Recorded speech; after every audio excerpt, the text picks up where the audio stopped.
अच्छा जी, अस्सलाम वालेकुम। कैसे हैं आप सब? खैरियत से? रिकॉर्डिंग स्टार्ट हो गई ना?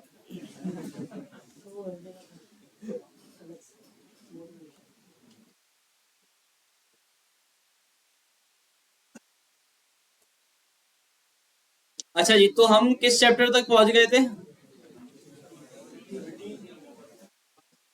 14, 15। तो इसका मतलब माशाल्लाह जावास्क्रिप्ट आपकी जो है ना वो एंडिंग पे है। और सॉरी, सीएसएस। जावास्क्रिप्ट तो अभी शुरू भी नहीं हुई। अच्छा जी, तो चैप्टर नंबर 15 पे अच्छा अभी बताएं कि यार समझ में आ रहा है सब अभी तक? बिल्कुल बनवाएंगे। अभी थोड़ा ये चैप्टर्स हम पढ़ लें, रिस्पॉन्सिव वाली चीजें पढ़ लें ना, तो फिर बनाएंगे। आपसे भी बनवाएंगे। हाँ, हम भी बना के दिखाएंगे।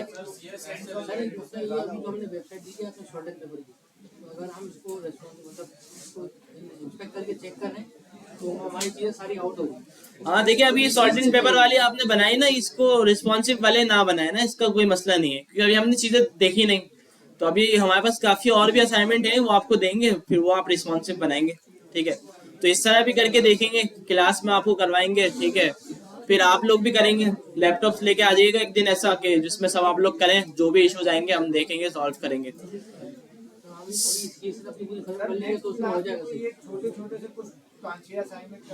सही, बिल्कुल। इंशाल्लाह जरूर। देखिए, लास्ट हमने वीकडे वाले में भी यही किया है, करवाया है बहुत सी चीजें, तो आपको भी करवाएंगे जरूर। कि देखिए, अभी चीजें कुछ है रह गई है ना, एक सारी चीजें हो जाए ना, फिर हम जो कर रहे होंगे आपको भी समझ में आए कि हाँ यार, ये प्रॉपर्टी ये काम करती है और इस तरीके से हमने किया है। वरना हमने कराने के चक्कर में कोई आगे की चीज लिख दी, आपको समझ में नहीं आई। तो इस वजह से थोड़ा ये चैप्टर्स एंड हो जाए, उसके बाद फिर हम इस पे आएंगे। अभी जावास्क्रिप्ट पे नहीं जाएंगे, अभी हमें टाइम है जावास्क्रिप्ट पे जाने में। अभी सीएसएस के बाद भी हमें काफी सारी चीजें पढ़नी है। लाइब्रेरी बूटस्ट्रैप पढ़नी है, फ्लैक्स पढ़ना है, ग्रिड पढ़नी है। ठीक है? इसके अलावा फॉन्ट पढ़ना है, सॉरी आइकन्स पढ़ना है, आइकन्स कैसे लगते हैं इसमें। फिर एनिमेशन पढ़नी है, एनिमेशन कैसे लगेगी। तो इसमें मीडिया क्यूरी पढ़नी है। तो इतनी सारी चीजें अभी हैं। उसके बाद जाके आप एक कंप्लीट वेबसाइट रिस्पॉन्सिव बनाना सीखेंगे। लेकिन अभी आपका वो लेवल होना चाहिए, जितनी आपने सीएसएस पढ़ी है, कि आप बगैर रिस्पॉन्सिव किसी भी वेबसाइट को बना दें। ठीक है? जो आपको सामने नजर आ रहा है उसकी कॉपी आप बना सकें। जैसे सॉल्ट एंड पेपर की एग्जाम्पल ले लें, आपने देखी और बनाई। तो ये लेवल आप सबका होना चाहिए।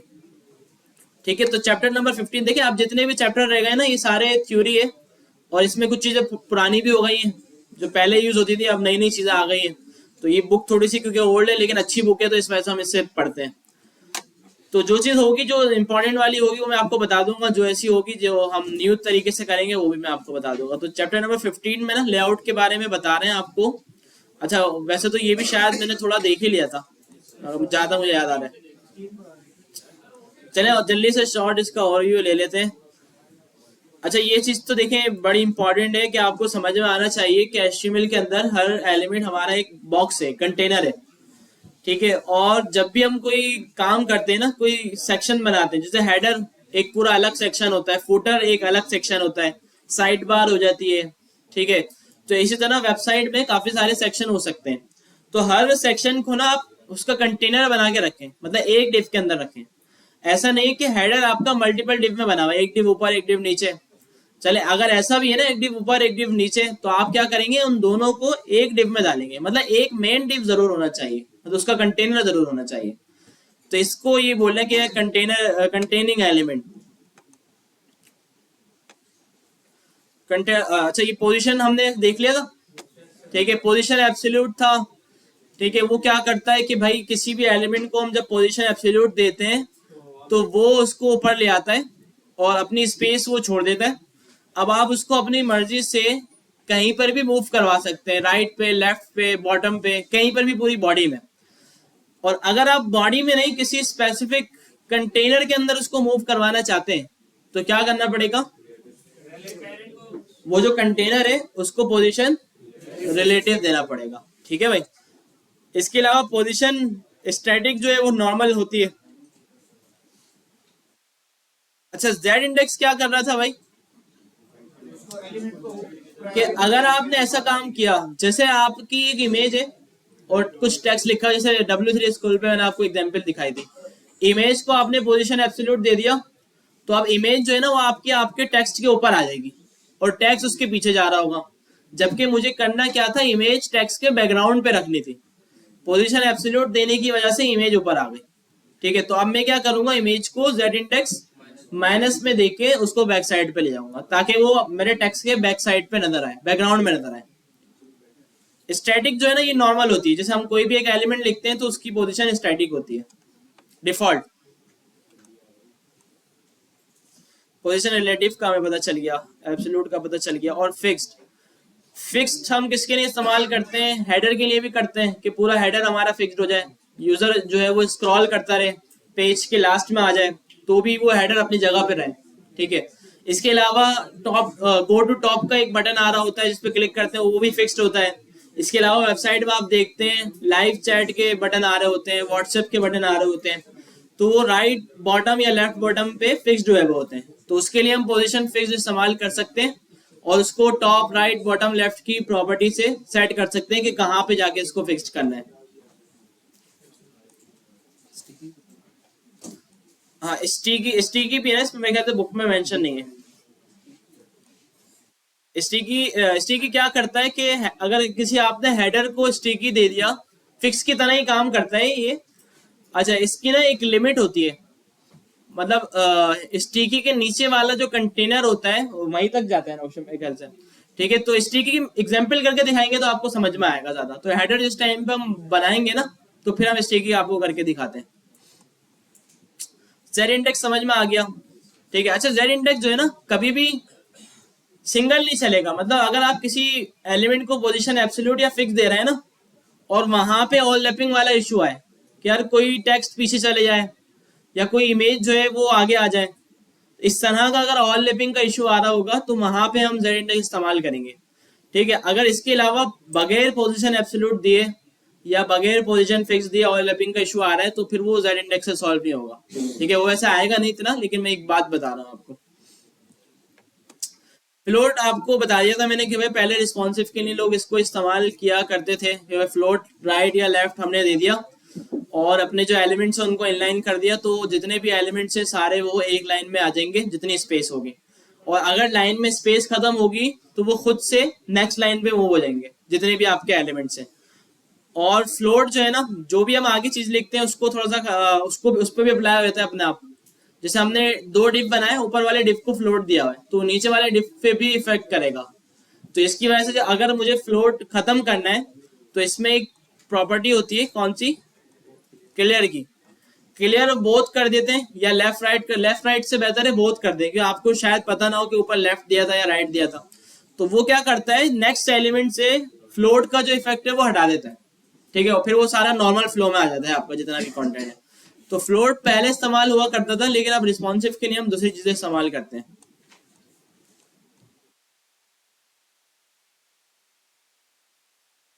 ठीक है भाई, लेआउट बताना ही मल्टी कॉलम, और जैसे यहाँ पे देखें, यहाँ पे इन्होंने क्या किया भाई, थ्री कॉलम का लेआउट बनाया हुआ इन्होंने। देखिए इसमें दो पैराग्राफ ये आ रहे हैं, दो सेंटर में आ रहे हैं और फिर दो यहाँ पे आ रहे हैं।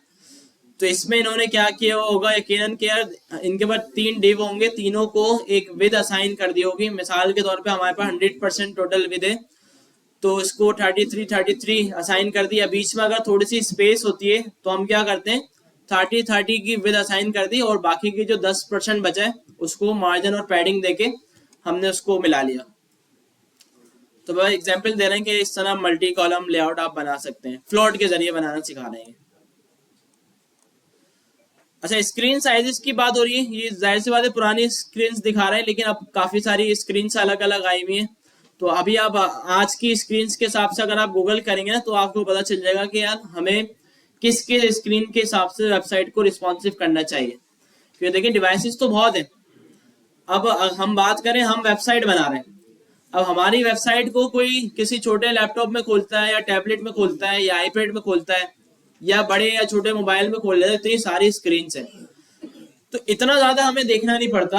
हम वेबसाइट का कुछ लेआउट इस तरह बनाते हैं कि हमें 3 से 4 स्क्रीन को देखना पड़ता है बस, बाकी वो सारी स्क्रीन पे खुद रिस्पॉन्सिव हो जाता है। ठीक है। अब ये 3 या 4 जो स्टैंडर्ड साइज है, ये को आप गूगल करेंगे तो आपको पता चल जाएगा क्या ये साइजेस हैं जिसमें आप अपनी वेबसाइट को रिस्पॉन्सिव बनाएं। हाँ फिक्स रहते हैं ये, ठीक है। अच्छा ये साइज कौन सा होता है, जैसे अगर मैं यहाँ पे देखें इसको इंस्पेक्ट करूँ ना,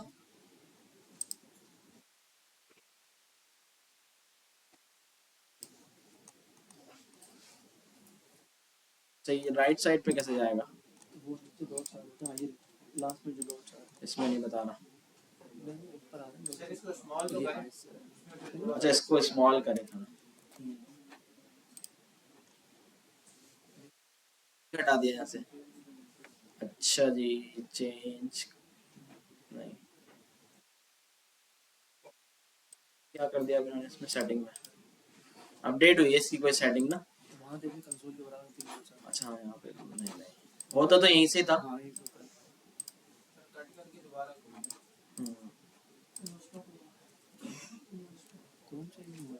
सही है इसमें। अच्छा अब आप देखिए, मैं इस स्क्रीन को छोटा कर रहा हूँ, ऊपर आप टॉप पे देखेंगे साइज आ रहे हैं स्क्रीन के, नजर आ रहे हैं।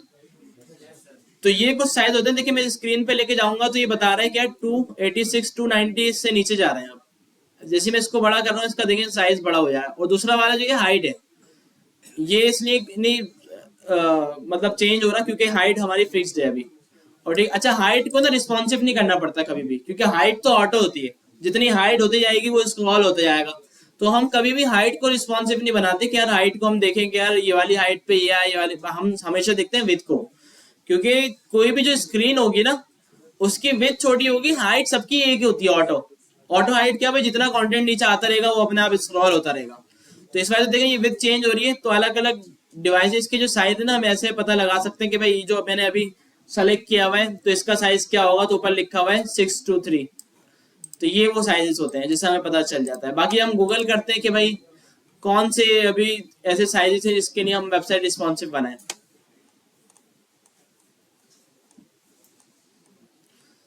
अच्छा फिक्स विद लेआउट एक हमारे पास है, और एक लिक्विड लेआउट जो आगे बता रहे हैं। अच्छा अब दोनों का अलग अलग पर्पज है बनाने का, लेकिन बेहतर ज्यादा ये रहता है फिक्स विद बना दें। फिक्स विद में होता क्या है, क्या हमें पता है क्या, हमारे पास लैपटॉप है, जिसको डेस्कटॉप हम बोल सकते हैं, टैबलेट है, मोबाइल है, आईपैड है, ये 4-5 स्क्रीन है जिसके लिए हम अपनी वेबसाइट को रिस्पॉन्सिव बना सकते हैं। लेकिन अब जो लैपटॉप या डेस्कटॉप का सीन है ना, डेस्कटॉप जो है ना वो छोटा भी हो सकता है और बड़े से बड़ा भी हो सकता है, स्क्रीन बड़ी से बड़ी भी हो सकती है। जैसे प्रोजेक्टर पे तो हम इसको प्रोजेक्ट कर रहे हैं, लेकिन अगर हमारे पास इतनी बड़ी कोई स्क्रीन होती है अगर, तो वो स्क्रीन पे ना हमारी वेबसाइट बहुत ही बुरी नजर आ रही होती अगर हमने लिक्विड लेआउट बनाया हुआ होता, वो ऐसे पूरी फैल के नजर आ रही होती।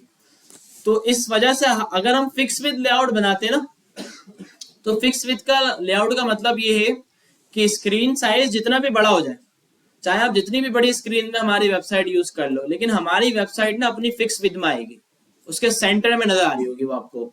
ठीक है, तो ये ज्यादा आसान रहता है रिस्पॉन्सिव बनाना एज कम्पेयर टू लिक्विड वाले में। लिक्विड वाले में क्या होता है, आप जैसे दोनों के एग्जाम्पल अगर मैं आपको दूं ना, तो अगर किसी वेबसाइट पे हम जाएं, अगर इस पे आ जाए पेप्सी पे, इसने क्या किया हुआ है,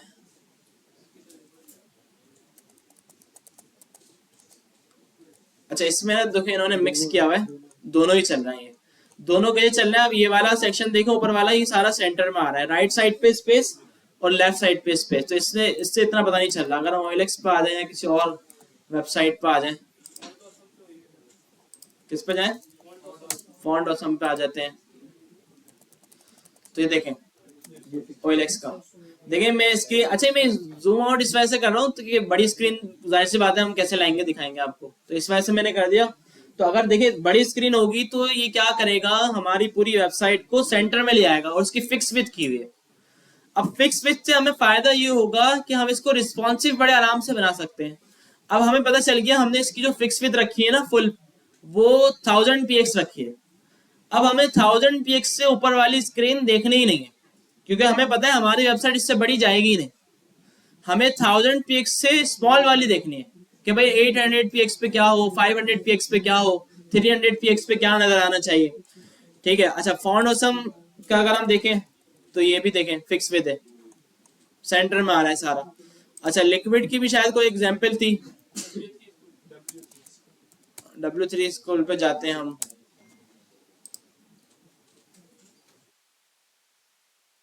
ये तो वही है मेरे ख्याल से, फिक्स विद है इसकी डॉक्यूमेंटेशन नहीं है W3 स्कूल की।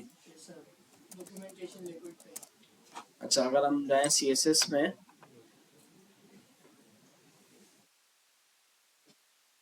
वेबसाइट काफी अपडेट कर दिया लग रहा है इन्होंने पहले से। ये देखें भाई, ठीक है, अब देखें इसमें क्या हो रहा है। इसमें क्या हो रहा है, जितनी बड़ी स्क्रीन है उतनी बड़ी हमारी वेबसाइट की विड्थ हो रही है। ये लिक्विड लेआउट बताया जा रहा है आपको ना, कि इसमें क्या होता है, आप इसको रिस्पॉन्सिव नहीं करते कि आपकी वेबसाइट कितनी भी बड़ी स्क्रीन पे खुले वो इतनी ऐसी नजर आएगी, स्ट्रेच होकर नजर आएगी पूरी। तो ज्यादा बेहतर कौन सा रहता है, वो वाला फिक्स विद वाला। लेकिन ये रिक्वायरमेंट के ऊपर भी बात होती है। अब ये इन्होंने W3 की जो डॉक्यूमेंटेशन बनाई हुई है वो इस तरह की बनाई हुई है कि इसको हो सकता है फिक्स विद नहीं कर सकते हो, तो इस वजह से इन्होंने लिक्विड रखा हुआ है। ठीक है, दोनों का फर्क समझ में आ गया, कौन सा लिक्विड है कौन सा फिक्स विद है।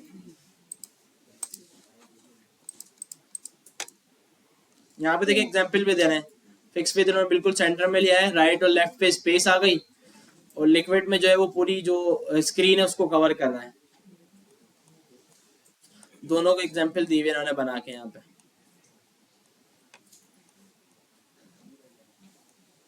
अच्छा, ग्रिड वाला जो सीन है ना, ये एक कॉन्सेप्ट है बस, ठीक है, ये कॉन्सेप्ट है, इसमें कोई अभी CSS की प्रॉपर्टी नहीं है, कुछ भी नहीं है। कॉन्सेप्ट क्या है कि मिसाल के तौर पे आपने डिसाइड किया कि मैं अपनी वेबसाइट का लेआउट फिक्स विद बना रहा हूँ, और मेरी जो फिक्स विद होगी ना फुल, वो 800px होगी।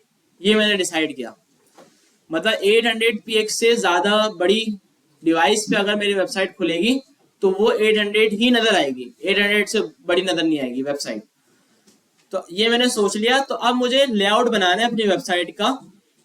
तो अब मुझे मिसाल के तौर पे इस तरह का कोई सेक्शन बनाना है कि राइट साइड वाला जो कंटेनर है वो उसकी विड्थ बड़ी हो, लेफ्ट साइड वाले की विड्थ छोटी हो। मेरे पास टोटल विड्थ कितनी है, 800। तो मैं क्या करूंगा, इसकी 200 रख दूंगा और इसकी बाकी 600 रख दूंगा। तो इससे क्या होगा, ये स्मॉल नजर आएगा और वो ज्यादा बड़ा नजर आएगा। ठीक है, तो इस तरह मैं डिवाइड करूंगा अपनी विड्थ को, जितने मुझे कॉलम बनाने हैं, इसको हम कॉलम बोलते हैं। ये 2 कॉलम है, देखें, एक की विड्थ ज्यादा बड़ी है, इसमें देखिए 620 नजर आ रहा है आपको, और एक की विड्थ छोटी है। तो इस तरह अगर हम किसी वेबसाइट की एग्जांपल लेना, तो मिसाल के तौर पे ये OLX आप देखें, ये जो एड्स आ रहे हैं ये 4 कॉलम्स बने हुए हैं। ठीक है, तो मिसाल के तौर पे हमारे पास 800px की फिक्स विड्थ रखी है हमने, तो कितना कितना दे देंगे इसको, 200 सबको देंगे, तो एक लाइन में 4 नजर आएंगे। तो ये कॉन्सेप्ट बताया जा रहा है आपको कि आप इस तरह सोच के काम करेंगे कि भाई हमारे पास 800 विद है, आप उसकी कैलकुलेशन करेंगे। मिसाल के तौर पे मुझे 6 चाहिए या मुझे 8 के 8 चाहिए कॉलम एक लाइन में, तो 100 आप दे देंगे एक डिव को। तो इस तरह से होता है। अच्छा, ये कैलकुलेशन करना और ये बनाना थोड़ा टाइम कंज्यूमिंग है, टाइम लगता है और दिमाग भी लगता है। तो इस वजह से हमारे पास लाइब्रेरीज हैं, बूटस्ट्रैप है और दूसरी लाइब्रेरीज हैं, जिसके जो हमें ये चीजें ना बनी बनाई दे देते हैं, वो खुद कर देते हैं सेट सबको कि भाई जितने आपको कॉलम बनाने हैं उसको बता दो, क्लास देके कि भाई मुझे इतने कॉलम बनाने हैं, वो खुद बना देगा। तो ये सारा हमें देखना नहीं पड़ेगा। तो ये बोलता है कि यार आप जो है ना अपनी जो आपकी फिक्स विद है ना उसको 12 कॉलम से डिवाइड करें, कि आपके अगर 800 की फिक्स विद है, आप उसको 12 से डिवाइड कर दें, जितनी बनेगी ना वो एक कॉलम की होगी फिर। और अब आप इस हिसाब से चलें, अगर आपको 2 कॉलम देना है तो 800 डिवाइडेड बाय 12 मल्टीप्लाई बाय 2। ठीक है, तो इस तरह से आप चलें। मतलब आप ऐसा सोचे कि मेरे पास 800 की फिक्स विद है और कॉलम मुझे इसके मेरे पास 12 है। तो अगर मुझे एक लाइन में 2 कॉलम चाहिए और दोनों सेम विद के चाहिए, तो एक 400 का और एक 400 का, इसका मतलब 6 कॉलम मैंने एक को दे दिया और 6 कॉलम मैंने एक को दे दिए। तो ये थोड़ा सा भाई एक कॉन्सेप्ट बता रहे हैं कि इस तरह से आप सोच के चलें, तो आप इसमें आसानी रहेगी आपको कि कैसे अपनी वेबसाइट बनाए आप पूरी रिस्पॉन्सिव।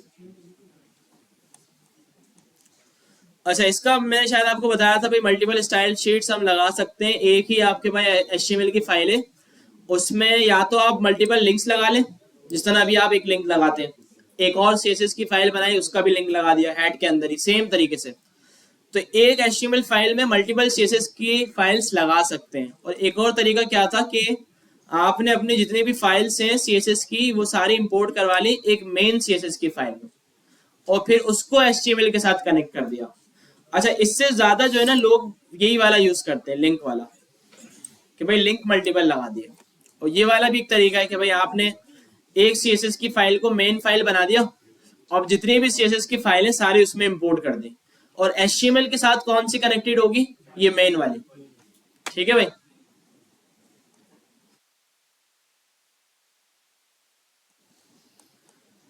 तो ये हमने लास्ट टाइम भी देखा था और फिर भी मैंने एक और बार आपको ओवरव्यू दे दिया इसका। 16 जो है वो इमेजेस है, इसमें controlling size of images in CSS simple, height with दे दें कंट्रोल हो जाएगा, वही वाली बात बता रहे हैं। अलाइनिंग इमेजेस इन CSS, इसमें भी वही है कि अगर आप किसी इमेज को सेंटर लाना चाह रहे हो तो उसको फिक्स विथ दी और मार्जिन ऑटो करा तो वो सेंटर में आ जाएगी। बैकग्राउंड इमेजेस अच्छी चीज है, इसमें बैकग्राउंड इमेजेस देख लेंगे हम। लेकिन कंट्रोलिंग साइजेस ऑफ इमेजेस क्या किया हुआ है भाई, विथ दे दी, हाइट दे दी। ठीक है भाई, तो सेम ये आपको आता है पहले से। तो देखिए अलग अलग साइजेस की इमेजेस दिखा दी यहाँ पे, स्मॉल, मीडियम, लार्ज। अलाइन किया है इमेज को, फ्लोट के जरिए किया है यहाँ पे, लेकिन हम फ्लोट के अलावा भी कर सकते हैं। ये अच्छी चीज है, बैकग्राउंड इमेज अभी तक इस्तेमाल होती है और इसमें इसके काफी सारे फायदे हैं कि अगर आपने लगाई भी, लगाया आप लोगों ने बैकग्राउंड इमेज, चलो गुड हो गया, अच्छी बात है। तो बैकग्राउंड इमेज क्या, अच्छा इमेज जो होता है ना काफी जगहों पे आप देखते हैं जो बैकग्राउंड पे नजर आ रही होती है। किसी वेबसाइट पे आपने देखा कि उसके बैकग्राउंड पे एक इमेज नजर आ रही है। अब हो सकता है उस वेबसाइट बनाने वाले ने या तो वो CSS से लगाई है या HTML से लगाई है, मतलब फ्रंट पे रख के लगाइए। अगर आप फ्रंट पे रख के लगाते तो आप क्या करते भाई, इमेज को देते पोजीशन एब्सोल्यूट और Z इंडेक्स माइनस में देके उसको बैकग्राउंड पे ले आते। एक ये तरीका होता है। दूसरा तरीका होता है CSS में, कि आप CSS में बैकग्राउंड इमेज दें और URL के अंदर आप बता दें भाई ये इमेज लगानी है मुझे, ठीक है, तो इमेज आपकी बैकग्राउंड पे आ जाएगी। अच्छा, ये इमेज जो होती है ना इसका साइज जो है ना वो बहुत मैटर करता है कि आप किस साइज की बनाना चाह रहे हैं। तो या तो आप देखें कि आपका कंटेनर किस साइज का है जो आपने डिव बनाया है, जिसके पीछे आप इमेज लगाना चाह रहे हैं, तो उस साइज पे रख के आप इमेज बनाएं या बनवाएं किसी से। ठीक है, तो और इसमें तरीके हैं कि अगर इमेज का साइज सही भी नहीं है तो CSS आपको कुछ प्रॉपर्टीज दे रहा है जिससे आप उसके साइज को कुछ ना कुछ करके मैनेज कर सकते हैं। जिसमें एक हमारे पास बैकग्राउंड रिपीट होता है कि अगर आपका बैकग्राउंड बड़ा है और इमेज का साइज जो है वो छोटा है तो CSS क्या करता है, बाय डिफॉल्ट इमेज को रिपीट कर देता है। ठीक है, अच्छा इसको थोड़ा सा ना हम प्रैक्टिस करके भी देखते हैं।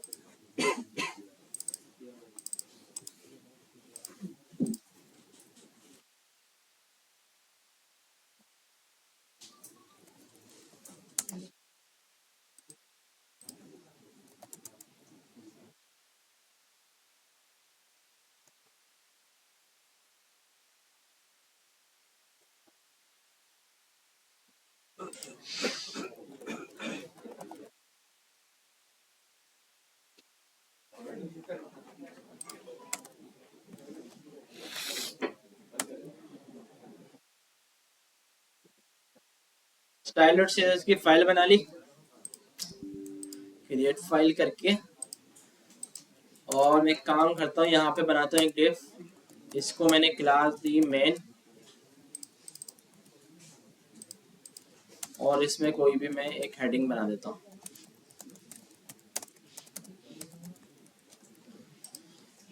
CSS में आके मैंने मैन को कहा पे 100% विथ जो कि इसकी होती है, लेकिन फिर भी हमने बोल दिया विद 100%, और हाइट मैंने इसको दे दी 500 या 600 जो भी मैं देना चाहूँ। और अभी देखें मैं बैकग्राउंड कलर देता हूँ। ठीक है भाई, सही आ रहा है। अब मैं बैकग्राउंड कलर के बजाय मैं इसको बैकग्राउंड इमेज देना चाह रहा हूँ, तो मैंने यहाँ पे लिखा बैकग्राउंड इमेज। अच्छा, कभी भी देखें इमेज की बात आए ना CSS में तो वहां पे URL देना पड़ता है हमें इस तरह। ठीक है, बॉर्डर इमेज भी थी वो आपको मैंने बताई थी, और दूसरी लिस्ट की भी थी। तो URL में या तो आप इमेज को डाउनलोड करके रखें और उसका बाद दे दें, या फिर आप उसका डायरेक्ट यूआरएल दे दें। ठीक है, तो यहाँ पे हम बैकग्राउंड लगाते हैं कौन सा,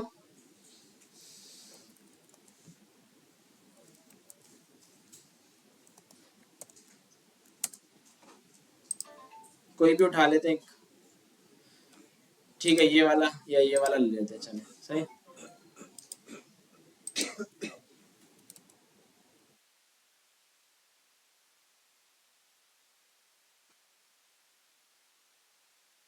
ठीक है, आप देखें ये इमेज जो है ना हमारे बैकग्राउंड से छोटी थी, तो क्या किया इसने, रिपीट कर दिया। जितना हमारा डिव है ना उतना इसको रिपीट कर दिया। देखें अब मिसाल के तौर पे अगर मैं अपने डिव की हाइट बढ़ाता हूँ, अभी देखें ये नीचे जो इमेज आ रही है ना ये थोड़ी सी नजर आ रही है। अगर मैं अपने डिव की हाइट बढ़ा देता हूँ, 800 कर देता हूँ, तो इमेज वहां तक रिपीट होती रहेगी। देखें, ठीक है भाई। अच्छा, आप चाहते हैं अगर क्या, नहीं मैं इसको रिपीट करना नहीं चाहता, मेरे पास सिंगल इमेज आनी चाहिए, तो हमारे पास एक प्रॉपर्टी है सीएसएस में, बैकग्राउंड रिपीट, और इसको हम बोल देंगे नो रिपीट। अब ये रिपीट नहीं हो रहा, ठीक है भाई। और रिपीट वाई और रिपीट एक्स भी होता है कि इसको भाई हॉरिजॉन्टली रिपीट कर दो, आप वर्टिकली नहीं करना। ठीक है भाई, या वाई दे दिया आपने, इस तरह कर देगा ये। ठीक है, तो अभी हम देते हैं इसको नो रिपीट।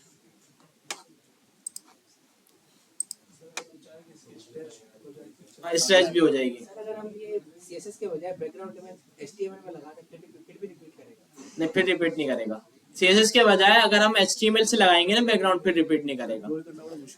आप उससे फिर कंट्रोल करना मुश्किल रहेगा आपके लिए। इमेज के पिक्सल फट रहे हो ना, तो देखें फिर ये रीजन होता है कि यार आपकी जो डिव है उसका साइज बहुत बड़ा, इमेज बहुत छोटी है, तो आप जबरदस्ती इमेज के साइज को बढ़ा रहे हैं, तो इसकी वजह से उसके पिक्सल फट रहे हैं। तो या तो आप एसवीजी इमेजेस यूज करें वेबसाइट में, वेक्टर इमेजेस जिसको बोलते हैं, जो इमेज के चैप्टर में भी बताया था आपको, वो ऐसी इमेज होती है इसका साइज जितना भी बड़ा करते हैं आप उसके पिक्सल नहीं फटते। ठीक है, या आप जिससे इमेज बनवा रहे हैं या जहां से आप इमेज डाउनलोड कर रहे हैं, तो आप उस सेम साइज की इमेज डाउनलोड करें जो आपको इस्तेमाल करनी है। लेकिन वेक्टर इमेज बैकग्राउंड पे तो नहीं लगा सकते। वेक्टर लगा सकते हैं, कोई मसला लग जाएगा, अभी बताते हैं। अच्छा, बैकग्राउंड अटैचमेंट क्या करता है कि भाई इसको आपने फिक्स रखना है, या स्क्रॉल के साथ बैकग्राउंड भी आपका स्क्रॉल हो रहा हो। अच्छा खैर, यहाँ पे तो अभी हमारे पास कोई स्क्रॉल नहीं है, तो अगर हम इसको स्क्रॉल बना दें क्या करके, पैराग्राफ बना दें इसमें,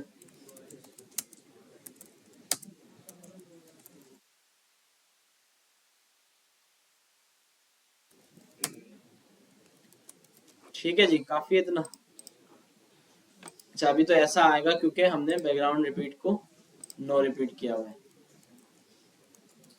और इससे ना मेरे ख्याल से हम ये वाली चीज देख नहीं पाएंगे। बैकग्राउंड साइज कवर कर दें। अब अभी कर देते हैं। देखिए अभी शायद इमेज हमारी नहीं ऊपर जा रही है, नहीं। अच्छा, अटैचमेंट देके देख लेते हैं कि पता चल जाए। इसको हम कर दें अगर बैकग्राउंड अटैचमेंट फिक्स्ड, तो देखें इमेज हमारी कहीं नहीं जा रही, सिर्फ कंटेंट अप एंड डाउन जा रहा है स्क्रॉल पे। तो ये बैकग्राउंड इमेज होता है। दूसरा स्क्रॉल होता है जो डिफॉल्ट होता है, ठीक है। अच्छा, बैकग्राउंड पोजीशन, अगर आप देखें तो बैकग्राउंड हमने लगाया है और बैकग्राउंड इमेज का साइज कम है, तो वो टॉप लेफ्ट पे आ रहा है डिफॉल्ट पोजीशन पे।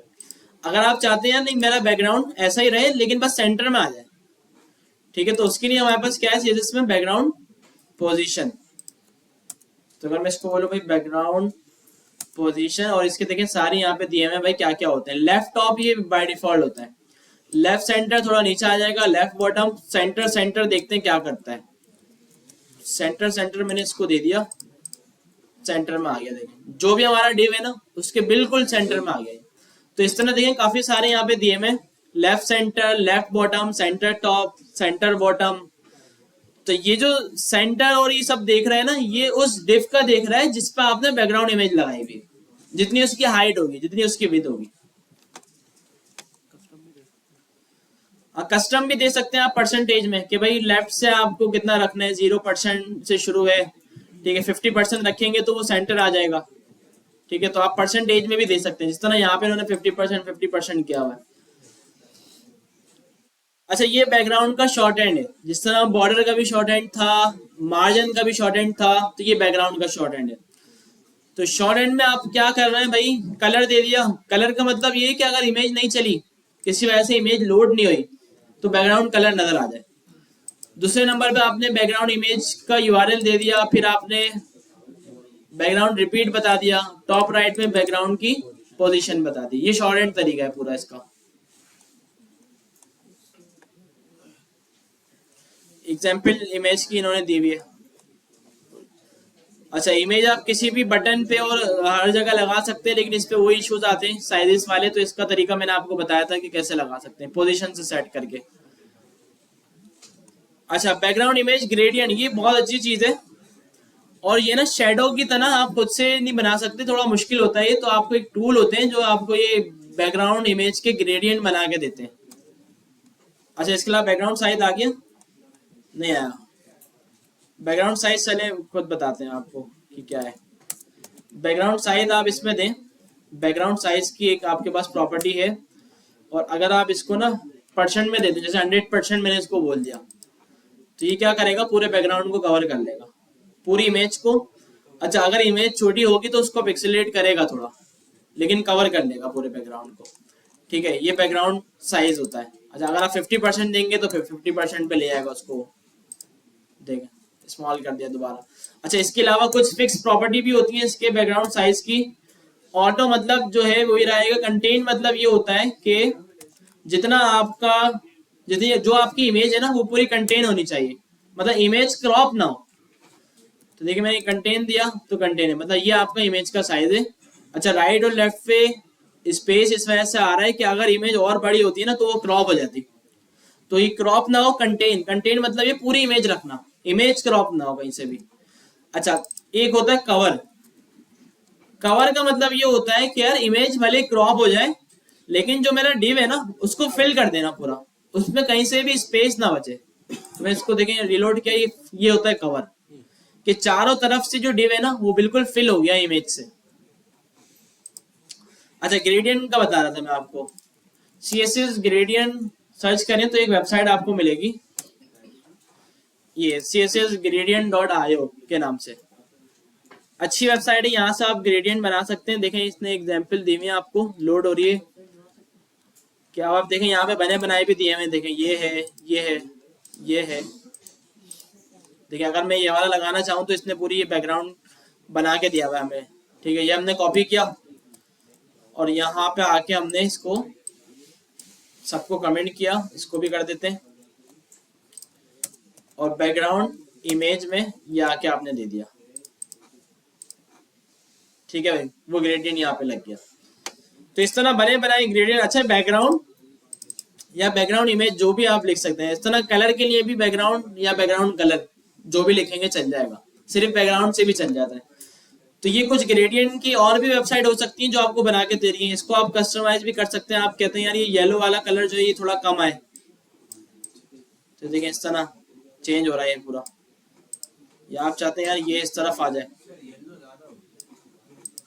कम कर दो येलो, और ये आ गया ब्लू। ठीक है भाई, ब्लू या स्काई ब्लू।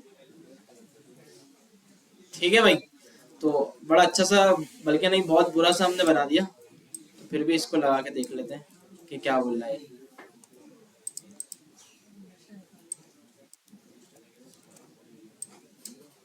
एरर क्यों आ रहा है, हटा दिया, चलो ठीक है भाई, सेट है। तो इस तरह बने बने आपको बहुत से मिल जाते हैं, और खुद भी बना सकते हैं अगर आप अच्छा बना सकते हैं तो। कंट्रास्ट का बता रहे हैं कि भाई आप इमेज के हिसाब से वेबसाइट के टेक्स्ट वगैरह का कंट्रास्ट बनाएं, कि इमेज अगर डार्क है तो टेक्स्ट अपना लाइट रखें, इमेज लाइट है तो टेक्स्ट को डार्क रखें।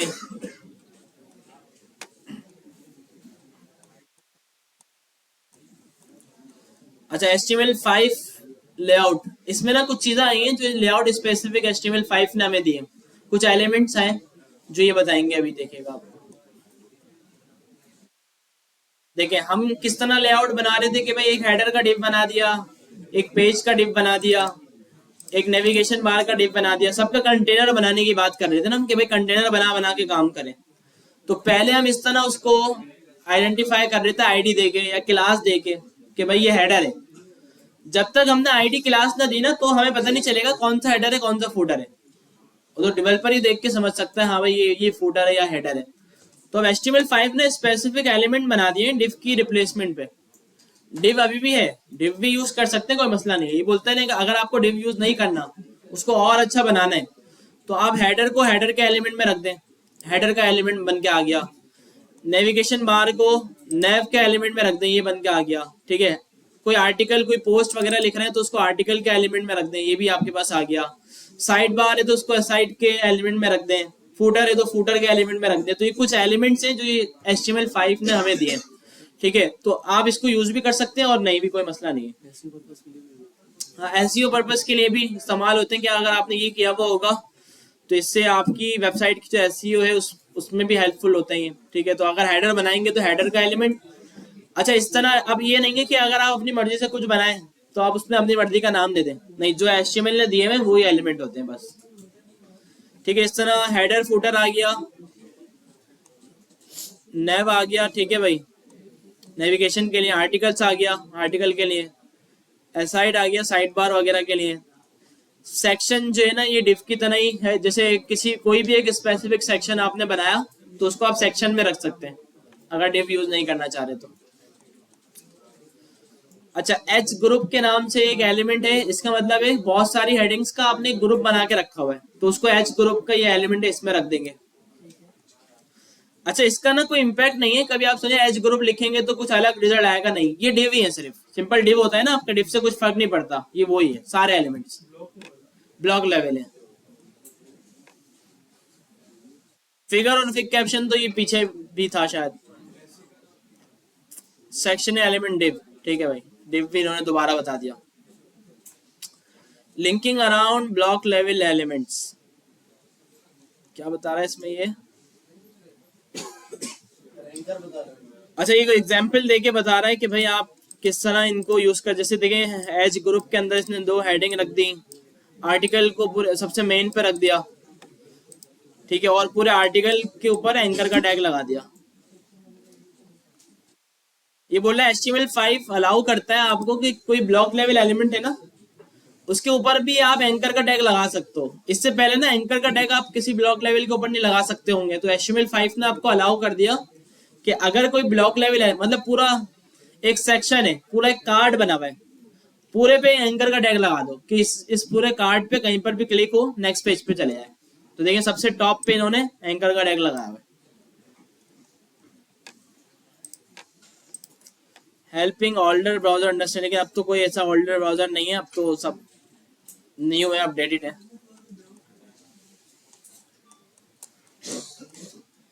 ठीक है भाई, 18 पे क्या बोल रहे हैं? प्रोसेस एंड डिजाइन थ्योरी है।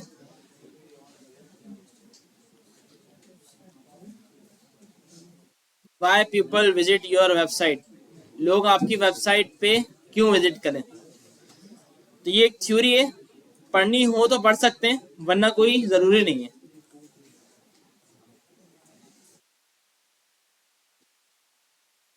अच्छा, साइट मैप अच्छी चीज है कि भाई जब भी आप वेबसाइट बनाना शुरू कर रहे हैं तो पहले ये इस तरह का उसका साइट मैप बना के रख लें, ताकि आपको पहले से ही पता हो ना सारा कि क्या होगा। कि भाई मैंने सोच लिया मेरी वेबसाइट में एक होम पेज होगा, एक अबाउट पेज होगा, एक आर्टिकल होगा, एक विजिट होगा, एक शॉप होगा।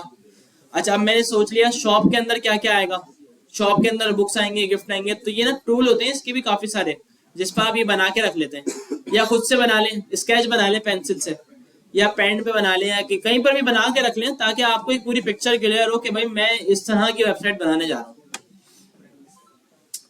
वायर फ्रेम्स होते हैं कि भाई वेबसाइट का जो लेआउट होगा, लुक होगा, वो किस तरीके से होगा। तो ये भी आप सिंपल पेंसिल से बना लें, या फिर कोई सॉफ्टवेयर यूज कर लें, टूल यूज कर लें, जिससे आपको पता चल जाए कि होम पेज होगा तो होम पेज पे क्या होगा, स्लाइडर होगा, क्या क्या होगा। अच्छा, वैसे ये जो चीजें है ना, ये डिजाइनर ही अच्छा बना सकता है, और डिजाइनर बना के भी देता है आपको। तो ये इसका सबसे बेहतरीन टूल फिग्मा, जिसपे आपको यूआई यूएक्स जो है ना बना बनाया मिल जाता है। तो ये वही चीजें आपको बता रहे हैं कि भाई वो आपको बना बनाया मिल गया, आप उसको देखें और आप डेवलपमेंट करें। डेवलपर यूआई बना देता है। देखिए अगर कोई डिजाइनर नहीं है, क्लाइंट का इतना बजट नहीं है कि वो डिजाइनर को हायर करे, उससे पूरा डिजाइन करवाए, सब करवाए, वो डेवलपर के ऊपर छोड़ देता है कि भाई आप खुद बना के दे दो मुझे अच्छा सा। तो फिर डेवलपर अपने दिमाग से सोच के ही अच्छा अच्छा बना के उसको देता है, क्योंकि एक्सपीरियंस होता है, उसने काम किया होता है, उसको पता है कि यार ये ई कॉमर्स वेबसाइट मुझसे मांग रहा है, तो ई कॉमर्स में क्या क्या होता है, हेडर होता है, फूटर होता है, स्लाइडर होता है, प्रोडक्ट्स आ रहे होते हैं। तो एक्सपीरियंस के साथ ये आपको आइडिया हो जाता है कि भाई मुझे किस तरह का डिजाइन बनाना है। वरना तकरीबन क्लाइंट्स आपको डिजाइन देते हैं बनवा के कि भाई ये डिजाइन है वेबसाइट का, मेरी वेबसाइट इस तरह की दिखनी चाहिए। Getting your message across using design, ठीक है। तो ये कुछ थ्योरी इसकी बता रहे हैं, एक एग्जांपल दी हुई वेबसाइट की।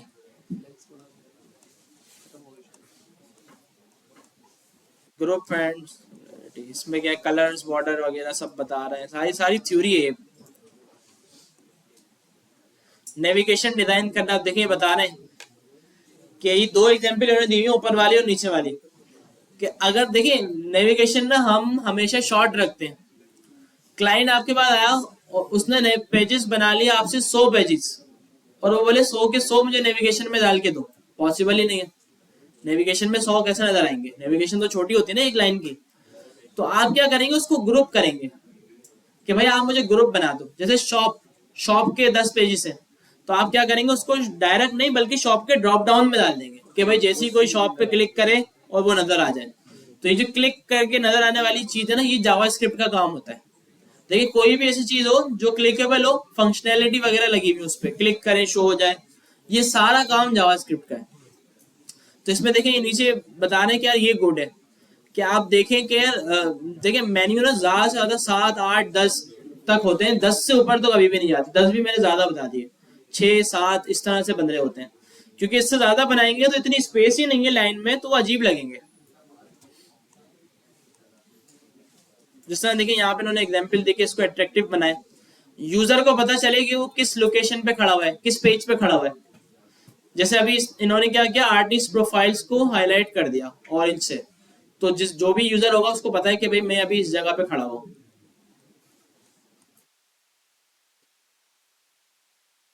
Practical information, search engine optimisation, using analytics to understand visitors, putting your site on the web. अच्छी चीज है, ये भी भाई देख लेते हैं। एसईओ का पता है क्या होती है किसी को? किसको नहीं पता? किसको नहीं पता? अच्छा चले एसईओ के बारे में। होती कैसे है ये तो वही बताएगा जो एसईओ का बंदा है। अच्छा होती कैसे है, देखिए इसका ना डेवलपर को भी थोड़ा बहुत आइडिया होता है। देखिए कुछ चैप्टर भी हमने पढ़े थे लास्ट, जिसमें वो बताया था उसके बारे में। एसईओ पहले होता क्या है ये समझे, सर्च इंजन ऑप्टिमाइजेशन। इसकी मीनिंग है कि जब आप अपनी वेबसाइट कंप्लीट बना लेते हैं कि भाई मेरा एक बिजनेस है, ठीक है, मिसाल के तौर पर ट्रैवल का, मैंने आपसे अपनी एक वेबसाइट बनाई, आपने मुझे कंप्लीट बना के दे दी, और मैंने बोला भाई अब इसको आप लाइव कर दो, मुझे समझ में आ गई। मतलब गूगल पे लेके आ जाओ, क्योंकि जब भी कोई गूगल पे जाए और मेरी वेबसाइट सर्च करे तो मेरी वेबसाइट आ जाए। तो मेरी वेबसाइट सर्च करे, मेरी वेबसाइट आ जाए, तो ये वाली जो चीज़ है इसको हम एसईओ बोलते हैं। कि मैंने भाई गॉस एमर ट्रैवल के नाम से बना लिया, गूगल पे जाके गॉस एमर ट्रैवल लिखेगा, मेरी वेबसाइट आ जाएगी। ये तो बहुत आसान हो गया। लेकिन मैं चाहता हूँ कि जब गूगल पे जाके कोई सिर्फ ट्रैवल लिखे ना, गॉस एमर ना लिखे, तो भी मेरी वेबसाइट आए। आपको ये करना है, तो इस चीज को हम बोलते हैं एसईओ, ठीक है। या गूगल पे जाके कोई लिखे भाई उम्रा पैकेजेस, हज पैकेजेस, दुबई टूर, कीवर्ड्स जो होते हैं ना, तो कीवर्ड्स लिखे और उसको ना मेरी वेबसाइट पहले नजर आ रही हो, दूसरों की बात में नजर आ रही हो, तो इसको हम बोलते हैं एसईओ, ठीक है। तो इसका भी पूरा एक कोर्स होता है, इसके भी एक्सपर्ट लोग बैठे हुए हैं जो आपको करके देते हैं, ठीक है, बना के देते हैं। फिर इसमें काफी सारी टाइप्स भी हैं। लीगली भी आपकी वेबसाइट टॉप पे आ जाती है, इलीगली भी आपकी वेबसाइट टॉप पे आ जाती है, ठीक है। इसके अलावा गूगल भी आपको एड्स देता है, गूगल को आप पैसे देते हैं, गूगल बोलता है आप एसईओ करो नहीं करो, मैं आपकी वेबसाइट टॉप पे ले आऊंगा खुद। ठीक है, तो ऐसा भी हो जाता है। जैसे आप कुछ वेबसाइट सर्च करते हैं ना, तो आपको ऊपर ऐड लिखा हुआ आ रहा होता है, उसके आगे स्पॉन्सर आ रहा होता है। जैसे हम करें कि ट्रेवल, देखिए यहाँ पे तो खैर कुछ भी नहीं आ रहा, क्या लिखो, गूगल फोटोज आ जाएंगे, क्या करो, फोटोज, फोटो एडिटिंग ऑनलाइन, अभी नहीं आ रहा। अच्छा, Karachi to Dubai flight ticket price, अब तो आना चाहिए ना, स्पॉन्सर्ड आ गया भाई। तो अच्छा, पहले मैं कहते ऐड आ रहा होता है छोटा सा, अब यहाँ स्पॉन्सर्ड लिख दिया है ना। तो देखिए ये जो स्पॉन्सर्ड लिखा हुआ आ रहा है ना, इसका मतलब ये है कि गूगल ये काम कर रहा है, मतलब गूगल ऐड लगाता है आपकी वेबसाइट का और वो टॉप पे आ जाती है। अच्छा, अब जिसने जितनी भी अच्छी एसईओ की भी हो, वो स्पॉन्सर्ड के बाद ही आएगा, क्योंकि ये तो गूगल है ना भाई, गूगल अब पैसे ले रहा है उससे, वो ऊपर उसको लेके आएगा। ऐसा नहीं है कि वो आप बोले यार एसईओ करो मेरी वेबसाइट की जो स्पॉन्सर्ड से भी ऊपर आ जाए, तो ऐसा कभी भी नहीं हो सकता। अच्छा, अब जिसने अच्छी एसईओ की भी है, देखिए सारे स्पॉन्सर्ड आ रहे हैं। सस्ता टिकट, ये पाकिस्तानी वेबसाइट है, इसकी एसईओ अच्छी थी तो ये ऊपर आया। सारे स्पॉन्सर्ड के बाद पहला लिंक जो ये आया सस्ता टिकट। ठीक है, तो इसने एसईओ जो है ना अपनी बहुत अच्छी की हुई है। मैंने सस्ता टिकट तो नहीं लिखा ऊपर, इसकी वेबसाइट का नाम नहीं लिखा, मैंने क्या लिखा, Karachi to Dubai ticket price. तो मैंने सिर्फ ये लिखा, मेरे इसकी वेबसाइट ऊपर नजर आ गया। तो इस चीज को हम एसईओ बोलते हैं। ठीक है, और डेवलपर को ना थोड़ा बहुत आइडिया होता है इसका कैसे करते हैं, क्या होता है, लेकिन इसका जो मेन आइडिया होता है वो उसी को होता है जो इस फील्ड का होता है। ये भी पूरी अलग फील्ड है, बड़ी फील्ड है, पूरी लर्निंग होती है। कीवर्ड्स निकालना कि भाई कौन से कीवर्ड को लोग दिन में कितनी बार सर्च कर रहे हैं, पता होता है, सब होता है ना। साल के एंड में आया था पाकिस्तान में क्या क्या सर्च हुआ, एंड में रिजल्ट आया था, तो ये पता होता है लोगों को कि इंटरनेट पे क्या सर्च हो रहा है। तो हमारे पास तो क्या आता है सबको पता है। ठीक है, तो इस वजह से तो ये तरीका होता है एसईओ करने का कि आपको कीवर्ड्स निकाल के दे। एसईओ वाला ना कीवर्ड्स भी निकालता है कि भाई क्या आजकल सर्च हो रहा है, वो निकाले फिर अपने वेबसाइट में लगाए और फिर उससे हमारी वेबसाइट जो ऊपर आ जाती है। ठीक है भाई, एसईओ। अच्छा, कुछ चीजें होती हैं जो हमें पता भी ना हो ना, तो जब एसईओ कोई बंदा कर रहा होता है हमारी वेबसाइट की, वो हमें बोलता है यार वेबसाइट में यही चीजें कर देना। फॉर एग्जाम्पल वो बोलेगा आपको क्या, इमेज के टैग जो आप यूज करो ना, उसमें ऑल्टर का टैग लगाना, एएलटी लगाना, और ये मैं टेक्स्ट दे रहा हूँ उसमें ये लिख देना, ये हेल्पफुल रहते हैं एसईओ के लिए। वो आपको बोलेगा हेड में जाओ, मेटा का एक टैग बनाओ और उसमें ये डिस्क्रिप्शन डाल दो, उसमें ये कीवर्ड्स डाल दो। ठीक है, और वो कुछ चीजें बताएगा, वो बोलेगा पेज का जब आप यूआरएल बनाओ ना, पेज का नेम बनाओ तो ये नाम रखना। ठीक है, तो वो कुछ सजेशन आपको देगा एसईओ वाला, तो हम वो वाला काम करके दे देंगे उसको, बाकी हो जाने। तो ये सीन होता है।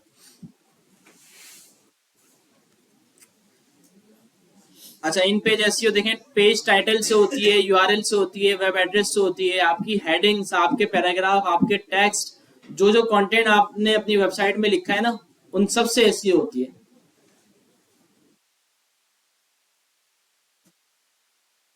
कीवर्ड्स देखें, बता रहे हैं कि तरीका कि गूगल एडवर्ड एक है जो आपको कीवर्ड्स वगैरह बताता है कि भाई क्या, और जाहिर सी बात है फ्री में तो नहीं बताता होगा, पैसे लेता होगा कि भाई फ्री है।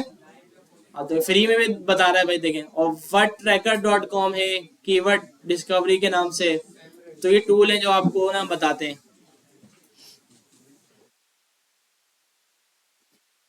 तो ये एसईओ के बारे में थोड़ी ओवरऑल डिटेल लिखी हुई है इन्होंने। अच्छा, एनालिटिक्स जो है ये बहुत अच्छी चीज है। गूगल एनालिटिक्स से जो हम यूज करते हैं, ये क्या करता है कि भाई इसको ना अपनी वेबसाइट में इंटीग्रेट कर देते हैं।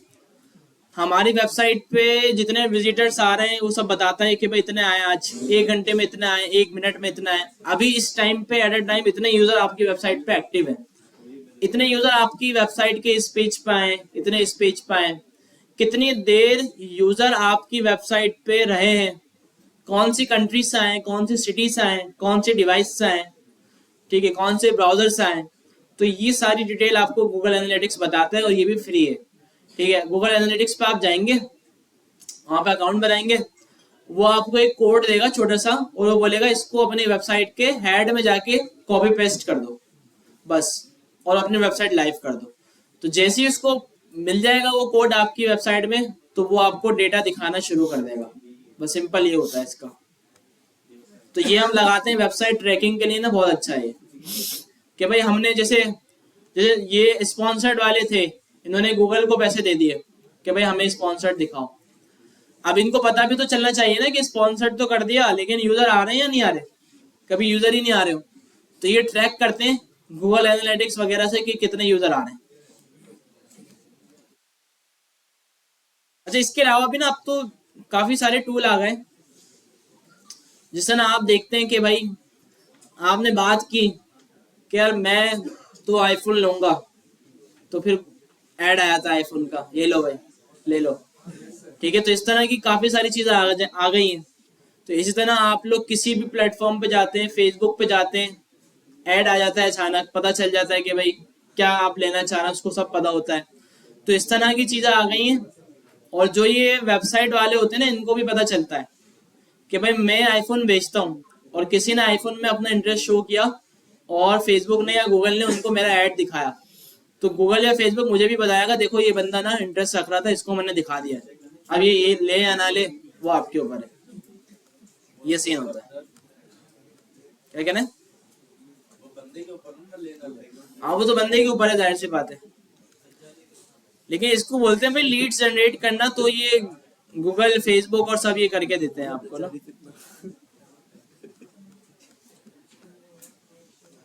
ठीक है भाई, ये था। अच्छा, आखिर में एक और चीज होगी मेरे ख्याल से, वो इसमें था या उसमें था, स्केप कैरेक्टर्स हो गया ना वो तो, बल्कि चलो ठीक है भाई। तो ये था, नहीं फ्लैक्स नहीं पढ़ाते हैं अभी, ज्यादा ना हो जाए। ठीक है, ऐसा ही है। तो ये सारा थ्योरी था, तो इस वजह से मैंने सारा एक साथ पढ़ा दिया। ठीक है, मसला तो नहीं है ना, समझ में आ गई चीजें। बस ये ऐसी चीजें याद रखने वाली कि यार ये चीजें होती हैं इसमें। ठीक है, बस थोड़ा सा आपको नुआ हो एसईओ क्या होता है, कैसे होता है, और क्या क्या टूल होते हैं। अब तो इतने सारे टूल हैं, मतलब आप अपनी वेबसाइट में गूगल एनालिटिक्स यूज कर रहे हैं ना ट्रैकिंग के लिए, मैंने आपको बताया। टिकटॉक ने भी कुछ दिया हुआ है, वो आप यूज करते हैं ट्रैकिंग के लिए। स्नैपचैट ने भी दिया हुआ है, फेसबुक ने भी दिया हुआ है, इंस्टाग्राम ने भी दिया हुआ है। तो सारी चीजों की इंटीग्रेशन आप अपनी वेबसाइट में रखते हैं, और आपको एक एक चीज का पता होता है कि ये यूजर टिकटॉक से मेरी वेबसाइट पर आया, टिकटॉक पे इसकी आईडी इस नाम से है, ये इस कैटेगरी में होता है। स्नैपचैट के भी टूल हैं, इंस्टाग्राम के भी टूल हैं। तो ये सारी चीजों को मिला के फिर मतलब इतना ज्यादा सेल उनकी फास्ट हो जाती है जो ये सारी चीजों को अप्लाई करता है ना, क्योंकि ना वो उस बंदे तक पहुंच जाते हैं जिनको वो चीज बेचनी है। मतलब मुझे अगर एक आईफोन बेचना है ना, तो मैं इन सब चीजों को यूज करके उस बंदे तक पहुंच जाऊंगा जिसके पास पैसे रेडी हैं, और वो ये लो और लाओ आईफोन, उस बंदे तक पहुंच जाऊंगा। मतलब इतनी पावरफुल टेक्नोलॉजी आजकल आ गई है कि वो आपको डायरेक्ट उस बंदे तक पहुंचाएगी। कि बस वो घर से निकल ही रहा है आईफोन लेने, कि बस उसने मोबाइल निकाला और देखा तो उसको ऐड आ गया कि भाई यहाँ जाना, वो सीधा वो उसी दुकान पे पहुंचेगा फिर। ठीक है, वो तो वापसी में आएंगे ना, वो वापसी में होगा। तो ये सीन है। बाकी देखिए इस चीज का भी बड़ा चल रहा है आजकल भाई, सब हिफाजत से रहे। हमारी वीकडे वाली क्लास में भी ना 2 लड़कों के साथ सीन हुआ है। तो मसला ये था, मैंने उनको पूछा कि कैसे वो, मैंने रुके हो गए तुम कहीं ना कहीं घर जाते हो? बोला हाँ रुका था। रुकना ही तो नहीं था, सीधा घर जाना था। लैपटॉप वगैरह जब आपके पास होता है, बैग होता है, मोबाइल होता है, तो भाई कहीं रुकना बेकार है आजकल के टाइम में। सीधा घर जाए, पहले सामान वामान रखें घर पे, ऊपर छोटा वाला मोबाइल लेके बाहर निकले। तो ये चीजें हमें खुद से देखनी है। हमें तो पता है ना यार, हमें आदत हो गई इस चीज की, हमें पता है कैसे बचना है, कैसे क्या करना है, तो सारी चीजें हमें पता है। तो ये वजह होती है कि हम अपनी किसी गलती की वजह से ना लुट जाते हैं। ठीक है, तो इतना काफी है। तो मेरे ख्याल से शायद कुछ ऐसे सॉल्वेंट पेपर में से ना कोई एग्जांपल्स वगैरह करवा देते हैं, थोड़ी हेडर वगैरह बना के, ताकि थोड़ा सा हैंड्स ऑन हो जाएगा। फिर नेक्स्ट क्लास में जो है ना मीडिया क्यूरी और फ्लैग्स वगैरह, नहीं क्विज तो अभी नहीं ले रहे, ये सारी लाइब्रेरीज हो जाए। मीडिया क्यूरी, फ्लैग, जावास्क्रिप्ट जब शुरू होगी ना उससे एक दिन पहले क्विज ले, एक क्लास पहले क्विज लेंगे, सही है। अभी इनको थोड़ा से एग्जांपल्स करके दिखा दो।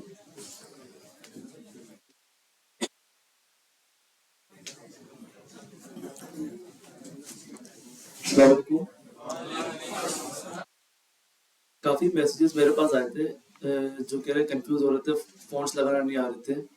बाकी फॉन्ट्स और फॉन्ट ऑसम, ठीक है, फॉन्ट ऑसम हमारे पास आइकन्स होते हैं, और फॉन्ट्स जो होते हैं, जो फॉन्ट फैमिली होती है किस स्टाइल में टेक्स्ट को लिखा जाए, ठीक है। तो आपके पास फॉन्ट्स हमने बताए थे 3 तरह से लगाते हैं हम। पहला, या तो गूगल से डायरेक्ट आप लिंक उठा के HTML में डाल दें, और दूसरा CSS का इंपोर्ट डाल दें आप, और थर्ड जो आपके पास होता है आप डाउनलोड करें और उसको CSS में फॉन्ट फेस के साथ इम्बेड कर दें। यही था। अब रिक्वायरमेंट ये है कि कुछ फॉन्ट्स ऐसे होते हैं कि हमें नहीं मिल रहे होते गूगल फॉन्ट्स पे, ठीक है। जैसे हमारे पास लास्ट शॉर्ट एंड पेपर में था फुटवर्क था, ठीक है, वो मिल नहीं रहा था गूगल फॉन्ट्स की वेबसाइट पे। तो हमने क्या किया, डाउनलोड किया, फिर उसे डाउनलोड करके लगाया, ठीक है।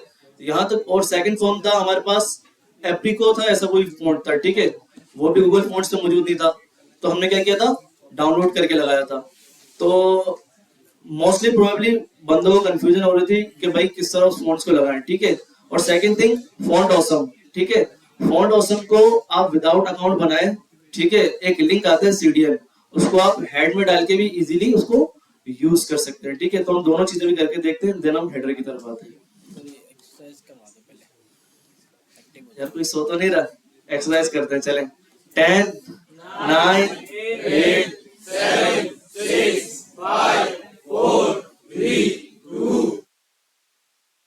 जाए। सारे लोग बैठे हुए हैं, ये क्या आवाज है?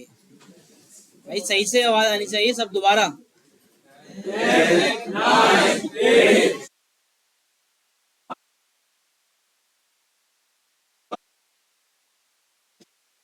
दूसरी भी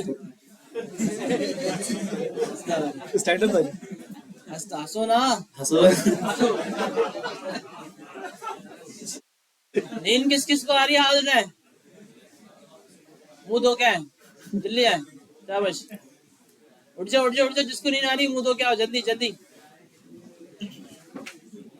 माहौल ऐसा है ना, नींद आ ही जाती है, क्या करें अब। अच्छा ये ऐसा ना, वो नहीं, मैं भी थोड़ा बैठा ना अभी बीच में क्लास लेने, मुझे भी नींद आ गई थी। ऐसा माहौल ऐसा होता है, क्या करें।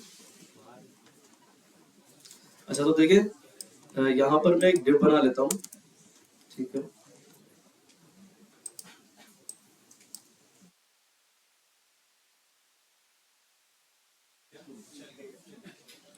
ठीक है, तो सबसे पहले मैंने एक डिव बनाया।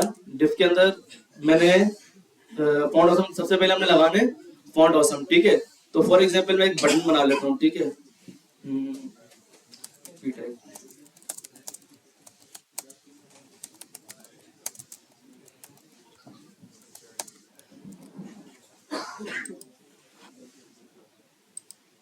ठीक है, अब देखें, या तो सर ने बताया था आपको लास्ट टाइम, आप फॉन्ट ऑसम पे अपना अकाउंट बनाएं, देन वो आपको ईमेल भेजेगा, देन आप उस ईमेल को रिसीव करके टूल किट आती है, देन उसको आप इम्बेड करेंगे, ठीक है। दैट्स मतलब बहुत लंबा प्रोसेस है। तो सबसे पहले आप गूगल पे जाएंगे,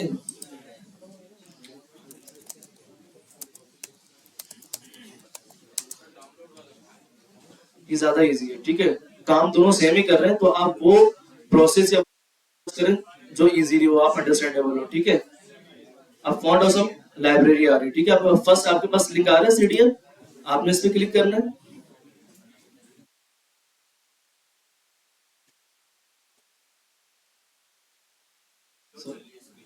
इंटरनेट का इशू है। तो देखिए फर्स्ट लिंक आ रहा है आपके पास, इसको आपने कॉपी करना है, ये URL देगा आपको, ठीक है। आपको पता है कि URL कैसे लगाते हैं, लिंक टैग में डाल के लगाते हैं, ठीक है। लिंक टैग में आपका एक एट्रीब्यूट जाता है href का, ठीक है, उसके अंदर आप लिंक डाल देते हैं, और लिंक कहाँ लग रहा होता है, हेड में लग रहा होता है, ठीक है।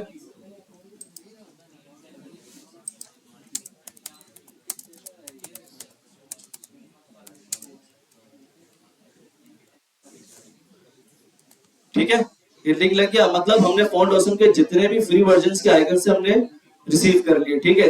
अब मैं फॉन्ट ऑसम की वेबसाइट पे जाऊंगा,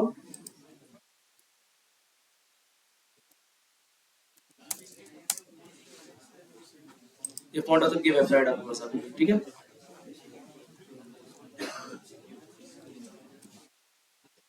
आइकन्स में आ गए,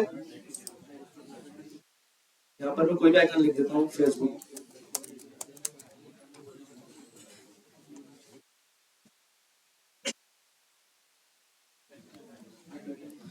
ठीक है, अब देखिए यहाँ पर जो आइकन्स फ्री है आपके लिए वो इस तरह आ रहे हैं, ठीक है, बाकी सारे कितने प्रो हैं, तो वो आप यूज नहीं कर सकते। मैंने इस पे क्लिक किया, ये कॉपी कर लिया, ठीक है, ये मुझे आइकन रिसीव्ड हो गया। अब देखिए यहाँ पर दो क्लासेस दी हुई है बाय डिफॉल्ट फॉन्ट ऑसम की तरफ से, एक दिया हुआ फा ब्रांड्स और दूसरा दिया हुआ फा फेसबुक। फा ब्रांड्स का मतलब क्या है, फॉन्ट ऑसम ब्रांड। आपको पता है फेसबुक एक ब्रांड है, इंस्टाग्राम एक ब्रांड है, टिकटॉक एक ब्रांड है, तो जितने भी ब्रांड्स वाले होंगे, अगर आपने जाके फॉन्ट ऑसम यूज नहीं करना तो आप अपने जहन में रखें कि यार दो क्लासेस दी जाती हैं आई टैग के अंदर। पहली क्लास अगर ब्रांड है तो फा ब्रांड मतलब font awesome brand, second class क्या दी जाएगी, जो आप ब्रांड यूज कर रहे हैं, फा फेसबुक, ठीक है। इसी तरह अगर मैं यूज करूं फा ब्रांड्स फा ट्विटर, ठीक है, फा ब्रांड्स फा इंस्टाग्राम, तो आप क्या होगा कि आपका टाइम बच जाएगा, बार बार आपको सर्च नहीं करना पड़ेगा, इजीली आप उसको काम कर सकते हैं। मैंने कॉपी कर लिया,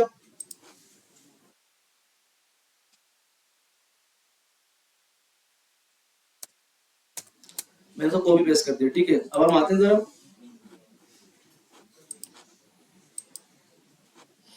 ठीक है, सिंपल। अब हमें ना डाउनलोड करना पड़ा, ना ईमेल भेजनी पड़ी, कुछ भी नहीं, सिंपल इजीली हमने एक सीडीएन लिंक उठाया, उसको हैशटैग में डाला और यूज कर लिया, सब कर सकते हैं, ठीक है। जब आप आइकन को यूज करते हैं आई टैग के साथ, तो वो आइकन आपका टेक्स्ट बन जाता है। लाइक आप उसको फॉन्ट साइज देकर उसका साइज भी बड़ा कर सकते हैं, आप उसको कलर की प्रॉपर्टी देकर उसका कलर चेंज कर सकते हैं, आप उसके ऊपर बैकग्राउंड कलर देकर उसका बैकग्राउंड कलर भी चेंज कर सकते हैं। किस तरह हम करके देखते हैं जी। सीडीएन आपके पास कॉन्टेक्ट डिलीवरी नेटवर्क होता है, जो कि आउटसोर्स आपके पास लिंक्स होते हैं जो कि डेवलपर्स ने बनाए हुए होते हैं। उसकी मदद से क्या होता है कि जितने भी आपकी जो एक्चुअल वेबसाइट होती है, जैसे फॉन्ट ऑसम, ठीक है, वहां से जितने भी उसके फ्री फॉन्ट्स हैं, उसकी एक तरह से एपीआई उस लिंक के अंदर डाल दी कि भाई अब ये लिंक लगाया, अब ये लिंक हो गया फॉन्ट ऑसम की वेबसाइट से। अब जितने भी फॉन्ट्स आप यूज करेंगे फॉन्ट ऑसम से जो कि फ्री है, वो आपको अवेलेबल होंगे। किट से भी ले सकते हैं बहुत, मगर किट भी क्या होगा कि आपको सारे फॉन्ट्स नहीं देगा, वो फॉन्ट्स देगा जो फ्री होंगे, प्रो आपको नहीं देगा किट भी, ठीक है। तो उससे बेहतर है कि आप लिंक ही लगा लें डायरेक्ट। अगर वही बात हो गई कि अगर आपने किट यूज करनी है तो डाउनलोड करके लगाना पड़ेगा आपको, ठीक है। ऑब्वियसली बात है, जब आपकी वेबसाइट लाइव होगी तो उसके लिए इंटरनेट तो जरूरी होगा।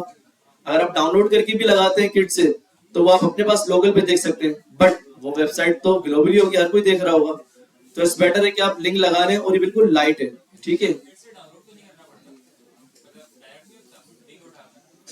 किट से यार मैं किट से डाउनलोड करना पड़ता है, देन लिंक करना पड़ता है फॉन्ट ऑसम की फाइल, डायरेक्ट भी होता है, ठीक है। तो मैं मोस्ट प्रोबेबली इस तरह ही कर रहा होता हूँ कि लिंक यूज कर लिया, ठीक है, तो ज्यादा बेस्ट लगता है और लाइटली है, ठीक। सॉरी, ऑफलाइन टूल किट भी नहीं चलेगा, सही कह रहे, ठीक है। तो भाई सवाल ये था कि भाई आई टैग, अभी हमेशा याद रखिएगा। अब देखिए आई टैग के ऊपर एक क्लास लग के आ रही है फा ब्रांड्स की, एक क्लास लग के आ रही है फा फेसबुक की। अब फॉर एग्जांपल मेरी वेबसाइट में हेडर के अंदर फेसबुक का कलर जो आइकन है व्हाइट है और फुटर के अंदर ब्लैक है, ऐसा ही है, क्योंकि उसका बैकग्राउंड कलर व्हाइट होगा और उसका ऊपर वाले का बैकग्राउंड कलर ब्लैक होगा। तो मैंने फा फेसबुक टारगेट किया और डायरेक्ट बोल दिया कलर ब्लैक। अब वो ब्लैक के ऊपर भी ब्लैक दिखेगा और व्हाइट के ऊपर ब्लैक दिखेगा। तो इससे बेहतर ये है कि फा ब्रांड्स एक क्लास है, फा फेसबुक दूसरी क्लास है। यहां आप अपनी एक कस्टम क्लास ऐड कर दें एपी, ठीक है, ये आपने अपनी कस्टम क्लास ऐड कर दी। अब आप जाएंगे सीएसएस में, आपने बोला डॉट फेसबुक, अब ये टेक्स्ट प्रिंट करेगा, मतलब आपने कलर लिखा, भाई मुझे कलर कर दो ब्लू, ठीक है, ये ब्लू आ गया, ब्लू कलर, ठीक है। अब मेन चीज आपको आपके HTML अल्हम्दुलिल्लाह कंप्लीट हो गई, CSS कंप्लीट हो गई, तो मोस्ट प्रोबेबली आप इंस्पेक्ट से काम करेंगे, ज्यादा बेहतर है आपके लिए। अब मैंने एक प्रॉपर्टी लिखी, फिर ब्राउजर पर आया, फिर दूसरी प्रॉपर्टी लिखी, फिर ब्राउजर पे आया। इससे बेहतर है कि मुझे इस चीज के ऊपर काम करना है, आइकन के ऊपर, तो मैं आइकन पे राइट क्लिक करूंगा और किस में जाऊंगा, इंस्पेक्ट एलिमेंट में जाऊंगा, ठीक है। यहां से आप इसकी अलाइनमेंट या लोकेशन सेट कर सकते हैं, इस तरह आ गए, ठीक है। अब देखिए वो डायरेक्ट किस पे लेकर आया मेरे पास, आई फा एफ भी मेरी क्लास लेकर आ गई, फा ब्रांड्स, ठीक है। अब जब मैं इसके ऊपर क्लिक करूंगा तो इसके ऊपर जो जो अप्लाई किया होगा मेरे यहाँ नीचे आ रहा होगा, ये देख रहे हैं आप, ये मैंने कलर लगाया हुआ, ये आ गया, ठीक है। अब मुझे कुछ भी करना है इसके साथ, अब मैं पूरी CSS यहाँ लिख सकता हूँ। जैसे मैंने कहा कि भाई मुझे इसका फॉन्ट साइज इंक्रीज करना है, मैंने रख दिया 20 पिक्सल, ठीक है। अब यहाँ से क्या करूंगा, जितना मुझे इंक्रीज करना होगा मैं इसको बढ़ाता रहूंगा, ठीक है। अब हो गया मेरा काम। अब देखता हूँ यार मुझे थोड़ा इसके अंदर मार्जिन भी देना है, तो मार्जिन राइट उस तरह से देना, तो हमें क्या देना पड़ेगा, मार्जिन लेफ्ट, ठीक है। तो मार्जिन लेफ्ट दिया, इसको मार्जिन दिया, ठीक है। और सेकंड थिंग, अब मैं चाह रहा हूँ कि यार इसको थोड़ा टॉप भी दे दूं या कुछ भी दे दूं, सब आप यहाँ दे देंगे। यहां से मैंने फेसबुक कॉपी किया, कॉपी कर लिया, ठीक है। विजुअल कोड में आया, मैंने इसको रिप्लेस कर दिया। कितना इजी था। आप एक एक प्रॉपर्टी लिख रहे हैं बार बार, फिर आप ब्राउजर चेक कर रहे हैं। इससे बेहतर है कि आप किसी भी एलिमेंट को टारगेट करना है, ये रिफ्रेश किया, सेम इफेक्ट। अब मुझे इसको स्टाइल करना है, तो मैं इसे राइट क्लिक करूंगा, इंस्पेक्ट पे चला जाऊंगा, डायरेक्ट उसने मुझे P दे दिया। अब मैं यहाँ आया, मैं प्लस पे क्लिक करूंगा। अगर आपने आईडी दी होगी तो ये P के ऊपर आईडी को उठाएगा, प्रीफर करेगा। अगर आपने क्लास दी होगी तो ये क्लास को उठाएगा। अब फॉर एग्जांपल मैं P टैग पे आता हूं, मुझे क्लास से टारगेट करना है, मैंने क्लास लिखा माय पैरा और आईडी भी दे रहा हूं मैं, ठीक है।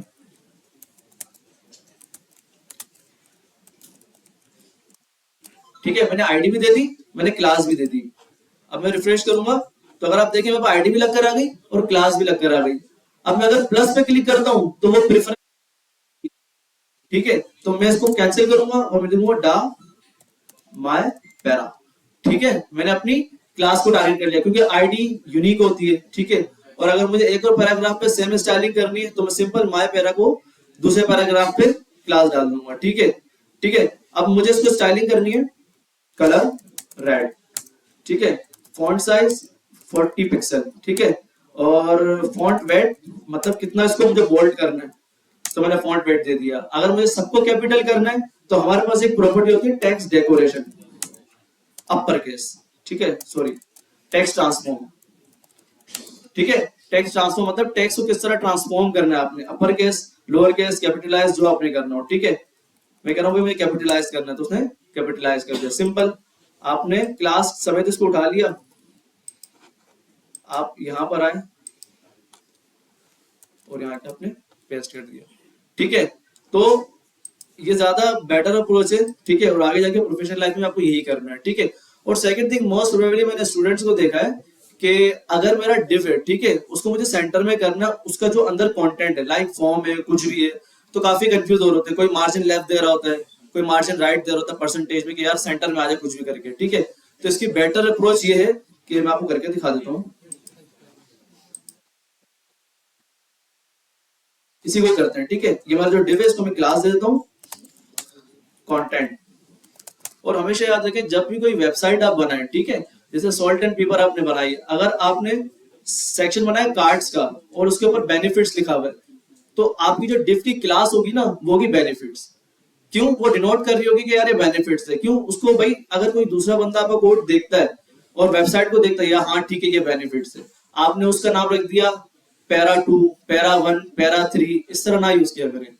जो आपका सेक्शन हो आप उसी का ही नाम रखा करें। जैसे फॉर एग्जांपल मेरे एक सेक्शन में 4 कार्ड्स हैं, तो आपने बोल दिया मेन जो उसका सेक्शन होगा आपने बोल दिया कार्ड रैपर, ठीक है। फिर दूसरे अंदर आपके जो कार्ड्स है उसको आपने क्लास दे दी कार्ड, और उसके अंदर आपकी हेडिंग है तो आपने बोला कार्ड टाइटल, ठीक है। फिर नीचे आ गया कार्ड डिस्क्रिप्शन, कार्ड लिंक। इस तरह करेंगे तो क्या होगा, कोड भी मतलब रीडेबल होगा और समझने वाले को भी अच्छा लगेगा कि भाई कोड किया ऐसे तरीके से, ठीक है।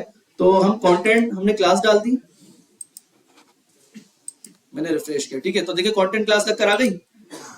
अब मैंने इसको सेंटर में करना विद कंटेंट, ठीक है। जितना कंटेंट मेरा है उसको मैंने सेंटर में करना। आपको पता है देखिए अभी वो पूरी विद ले रहा है, ठीक है। मैं चाह रहा हूं, और कभी भी याद रखिएगा ये अपने सेंटर में ही है। अगर मुझे इसको सेंटर में करना है, या तो आप बोलेंगे मार्जिन लेफ्ट 25% दे दूं, ये सेंटर में आ जाएगा, ऐसा ही है। बट क्या होगा जब आप रिस्पॉन्सिव करेंगे ना वो खराब होता रहेगा, कंटेंट आपका बाहर निकल जाएगा, ठीक है। तो बेटर अप्रोच ये कि इसको आप पहले एक स्पेसिफिक विद दे दें। अब देखिए मैं प्लस करूंगा तो अब आईडी नहीं थी इसके अंदर, क्लास थी, तो उसने प्रायोरिटी किसको दी, क्लास को, ठीक है। तो मैं यहाँ आया, मैंने बोला यार तुम्हारी विद कर दो अपनी 70%, ठीक है। मैंने बॉर्डर दे दिया 1 पिक्सल ताकि नजर आया हमें, ठीक है। अब मैं सिंपल इसको प्रॉपर्टी दूंगा मार्जिन 0 ऑटो। अब यहां पर क्या काम हुआ, मार्जिन जीरो ऑटो का मतलब है, आपको सर ने बताया था कि शॉर्ट हैंड प्रॉपर्टी में जो पहली प्रॉपर्टी जाती है टॉप और बॉटम जाती है, दूसरी प्रॉपर्टी लेफ्ट और, अब हमने उसको कहा कि भाई जो मार्जिन जीरो है, ठीक है, कि भाई टॉप और बॉटम कुछ भी नहीं चाहिए मुझे, ठीक है, और ऑटो का मतलब जब लेफ्ट भी नहीं दिया हुआ राइट भी नहीं दिया हुआ तो वो कहाँ चला जाएगा, सेंटर में चला जाएगा, ठीक है। अगर मैं मार्जिन ऑटो भी करता हूं, ठीक है,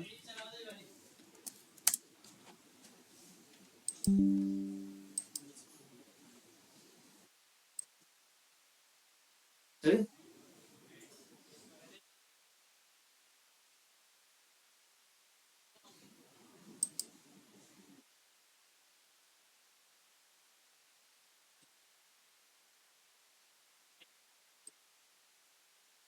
हमारी बात ही चली है।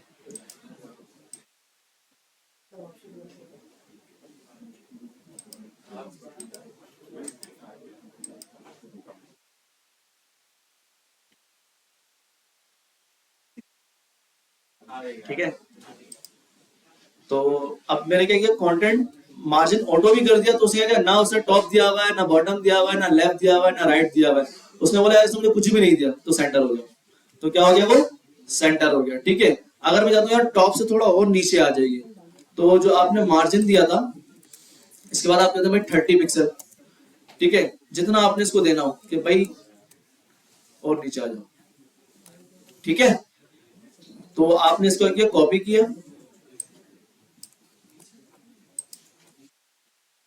एसएस में आया और आपने यहाँ पर पेस्ट कर दिया।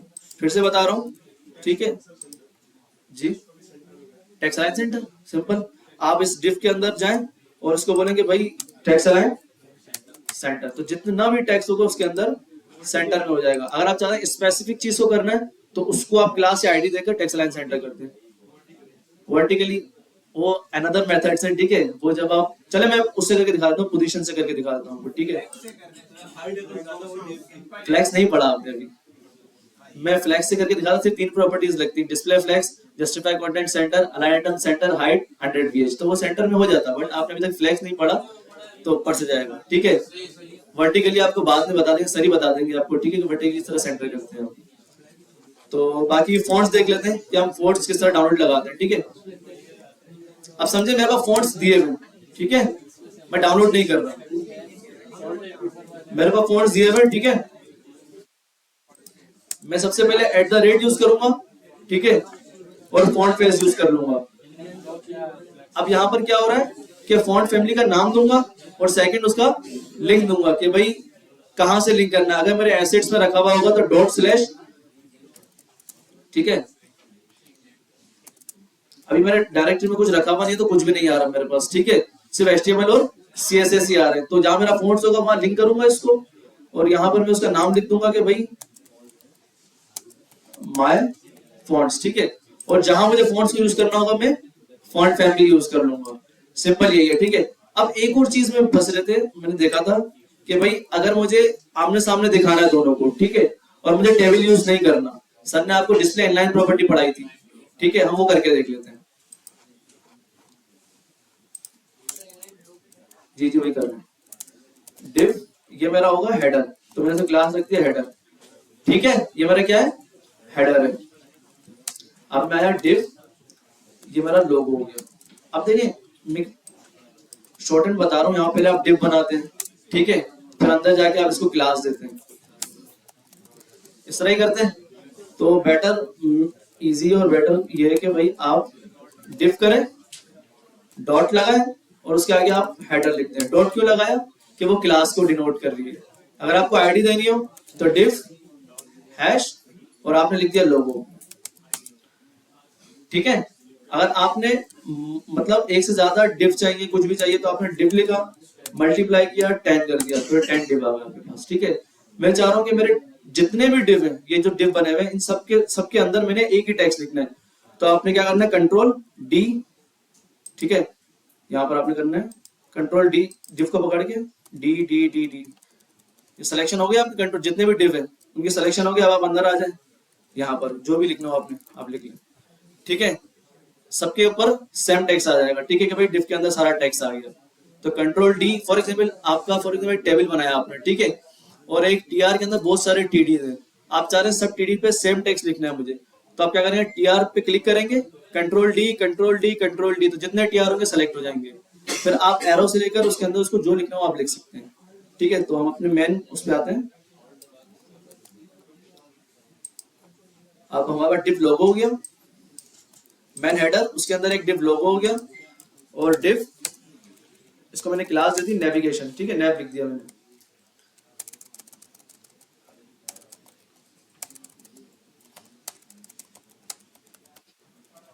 ठीक है, तो ये मेरा मेन डिव है। ठीक है, ये इसके अंदर अंदर दो डिव है। यहां तक कंफ्यूजन किसी को? मैंने एक मेन हेडर बनाया, उसके अंदर दो मजीद डिव बना दिए। पहला डिव क्या है, लोगो, दूसरा डिव क्या है, नेविगेशन। ठीक है, तो सबसे पहले हम लोगो के अंदर आते हैं। यहाँ एक H1 लिख देता हूं। ठीक है, हेयर इज, या मैं सिर्फ लोगो लिख देता हूं। ठीक है, और अंदर में आता हूं, यहां मैंने ULLI खोल ली, ULLI एंकर टैग। ठीक है, इसके अंदर मैं कुछ भी नहीं डालना, इसके अंदर लिख देता हूं लिंक। ठीक है, कॉपी किया। ठीक है, यहां तक कोई कंफ्यूजन? ओके, आगे बढ़ते हैं। ठीक है, अब मैं जरा इंस्पेक्ट से करके दिखाऊंगा ताकि और क्लियर हो जाए आपको। ठीक है, ये आ गया आपके पास। अब मैं अगर इसके ऊपर इंस्पेक्ट करता हूं, हेडर, अब देखिए हेडर ने अपनी पूरी जगह ली हुई है, ऐसा ही है। और अगर मैं नीचे आता हूं तो लोगों ने भी अपनी पूरी डिव की जगह ली हुई है, और अगर और उससे नीचे आता हूं तो नेविगेशन ने भी अपनी जगह ली हुई है। आपको पता है डिव क्या है, मतलब उसकी ये कह लें प्रॉपर्टी क्या है कि वो ब्लॉक लेवल है, ऐसा ही है। हम ब्लॉक को इनलाइन भी बना सकते हैं। ठीक है, तो मैं सबसे पहले क्या कहूंगा, लोगों को कहूंगा भाई डिस्प्ले इनलाइन ब्लॉक। अब वो जितना होगा उसने अपनी विड्थ घेरी हुई होगी। ठीक है, देख लेते हैं। ठीक है, अब बाकी मैं आता हूं नेविगेशन पे। ठीक है, नेविगेशन को बोलता हूं डिस्प्ले,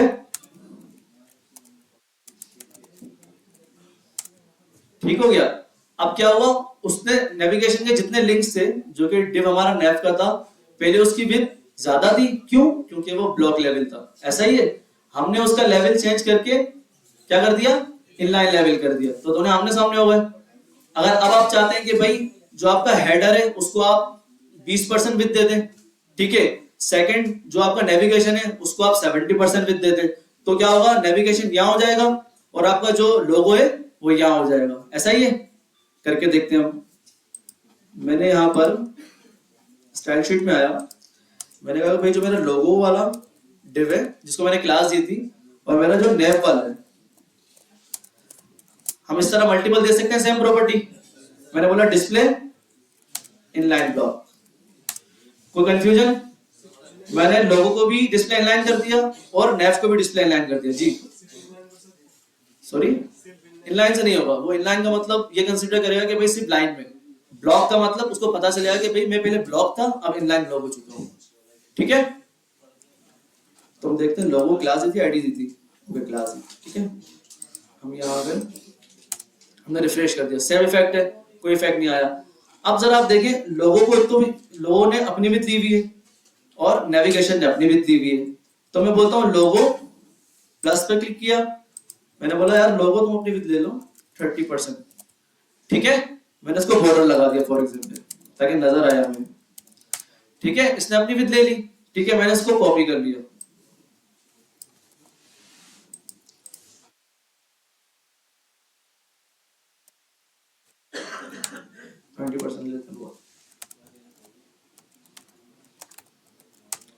ठीक है। अब मैं चेक करता हूँ, और बाकी हमारे पास जो रिमेनिंग बची है वो क्या है, हमारे पास 80 बची है। बट याद रखिएगा, हम जब बॉर्डर देते हैं तो बॉर्डर की भी अपनी एक विड्थ होती है। ठीक है, तो हम 80 बची है तो हम 70 दे देते हैं। ठीक है, ताकि 10 जो है हमारे पास बॉर्डर वगैरह अगर हम लगाएं तो उसमें कवर हो जाए। ठीक है, तो मैंने डॉट नेव लगाया, मैंने विड्थ दे दी 70%। ठीक है, और इसके ऊपर मैं बॉर्डर लगा लेता हूँ।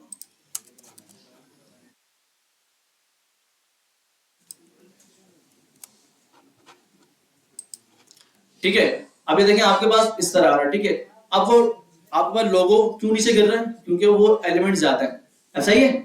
तो आपको पता है कि भाई अगर हम यूएल एलआई को इनलाइन करूं तो सेम हमारे पास यूएल और एलआई ब्लॉक लेवल एलिमेंट है, ऐसा ही है। तो हमें यूएल एलआई को भी क्या करना पड़ेगा, लाइन करना पड़ेगा, ठीक है।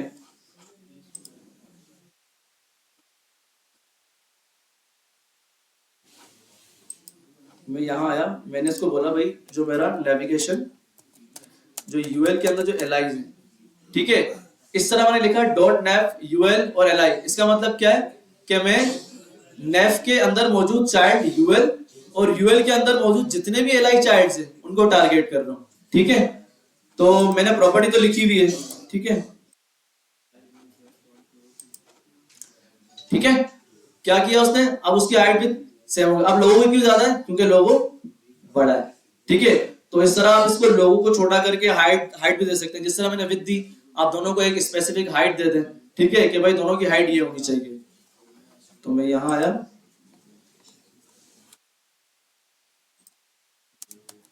मेरा लोगो और मेरा नेव, इसकी जो हाइट होनी चाहिए 100 पिक्सल, ठीक है। अब क्या हो गया, हाइट ज्यादा हो गई क्योंकि वो अभी भी लोगो क्या है, बड़ा है और वो छोटा है, ठीक है। तो आप इससे बेहतर है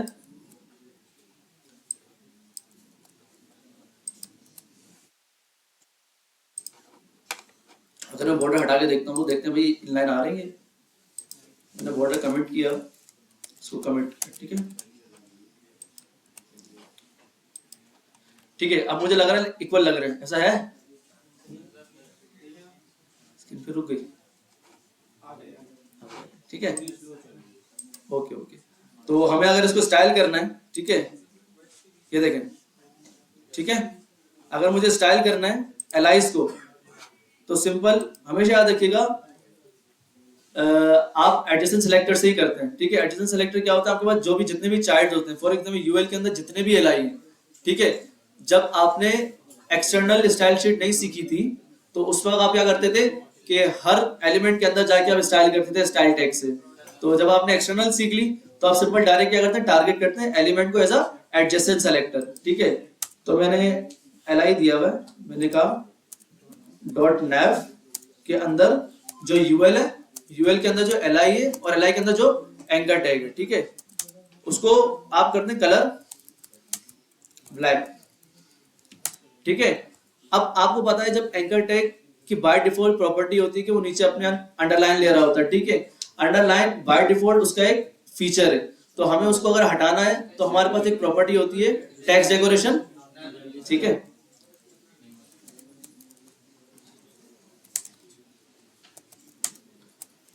ठीक है, टेक्स्ट डेकोरेशन नन हो गया। अगर मुझे इसका फॉन्ट साइज इंक्रीज करना है तो मैं क्या करूंगा, फॉन्ट साइज 18 पिक्सल रख देता हूं, ठीक है। असल में माउस रुकता है ना तो स्टक हो जाती है शायद,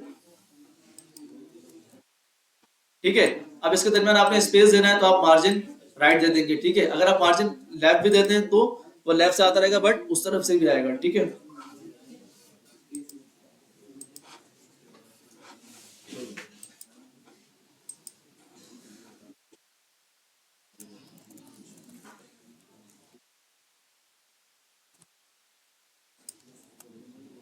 ठीक है, मार्जिन रेट 10 दिया, वो इस तरह हो गया। अब आपने अगर इसको सेंटर में करना है तो आप देख लेंगे भाई इसकी विड्थ, ठीक है, ये आपको कितनी विड्थ दे रहा है, ये विड्थ दे रहा है आपको, ठीक है। आपने यूएल को बोला टेक्स्ट अलाइन सेंटर, अगर आप नेव को भी बोलेंगे टेक्स्ट अलाइन सेंटर तो भी ये हो जाएगा, ठीक है। सर मार्जिन के अलावा कोई प्रॉपर्टी नहीं है किस लिहाज से, ये इनके बीच में स्पेस डालने के लिए? आप फ्लैक्स जब पढ़ लेंगे ना तो यूएल को आप बोलेंगे डिस्प्ले फ्लैक्स और गैप दे देंगे, तो आप गैप देंगे 10 पिक्सल तो वो खुद ब खुद गैप ले लेगा, फ्लैक्स के बगैर गैप नहीं लगता। नहीं लगता मार्जिन को सर हम लेफ्ट टॉप और बॉटम से जो जी। करेंगे साइड से, उसके बाद जो है वो वर्टिकल से ऑटो नहीं समझा मैं, सर टॉप और बॉटम से जीरो कर दें ठीक है, और लेफ्ट और राइट से इसको ऑटो कर दें तो इसमें भी गैप नहीं आएगा। आ जाएगा। ये वाली चीज ना फिक्स कंटेनर पे चलती है। ये कंटेनर ने कंटेनर के अंदर जो कंटेंट पड़ा हुआ है उसको सेंटर किया। अगर पूरे कंटेनर को सेंटर करना हो ना तो फिर लेफ्ट और राइट से ऑटो।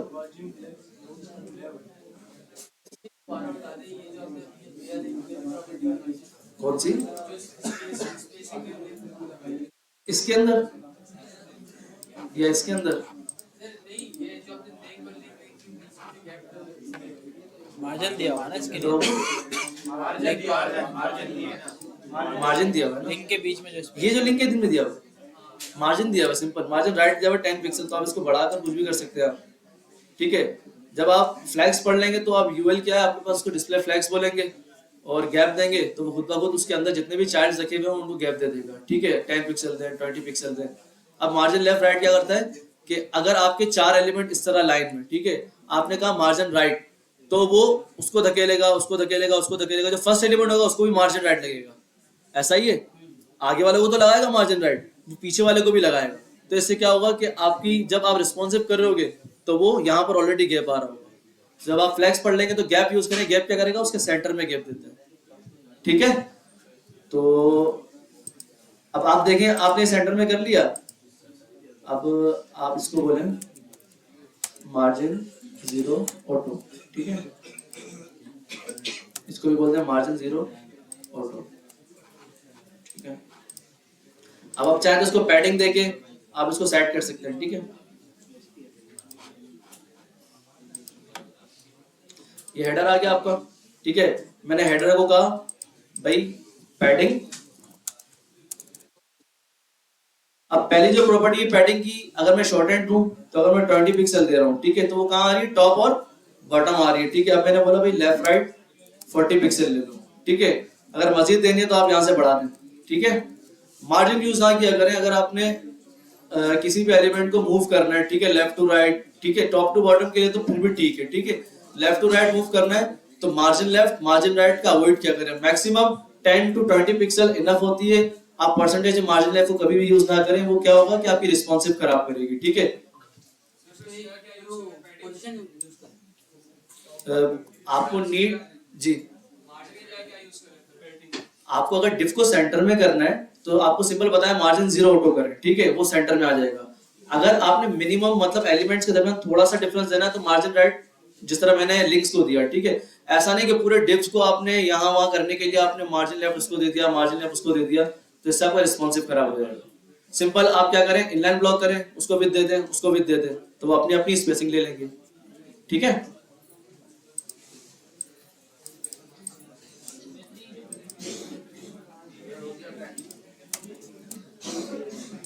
ठीक है, तो आपका सॉल्ट एंड पेपर का हेडर भी बन गया, ठीक है। अब सेम आपको इसी तरह अगर आपने 3 डिप दिखाने, ठीक है, तो आप क्या करेंगे, सिंपल एक मेन डिप होगा, उसके अंदर 3 डिप होंगे कार्ड्स के, ठीक है। अब क्या करेंगे, फर्स्ट कार्ड को display inline block, second card को डिस्प्ले इनलाइन ब्लॉक और थर्ड कार्ड को भी डिस्प्ले इनलाइन ब्लॉक, तो तीनों क्या हो जाएंगे, जितने होंगे उतनी विड्थ ले लेंगे। फिर सर ने आपको बताया था कि भाई अगर आपने एक लाइन में 3 दिखाने तो सिंपल आप क्या करेंगे, आपके 3 है, ठीक है, 12 का ग्रिड होता है आपका, ठीक है, 12 से डिवाइड करके मल्टीप्लाई कर देंगे 100 से, ठीक है, तो आपके 3 डिप आ जाएंगे जी, ठीक है। अब आपको 3 डिप दिखाने, या आप सिंपल ये भी कर सकते हैं 100 डिवाइड बाय 3 कर देंगे तो आपकी वहां विड्थ जनरेट हो जाएगी 25, आई थिंक 33 या 25, इस तरह कोई आपकी विड्थ बन जाएगी, ठीक है। तो अब हर एक कार्ड को आप वो विड्थ देते हैं, ठीक है, इस तरह।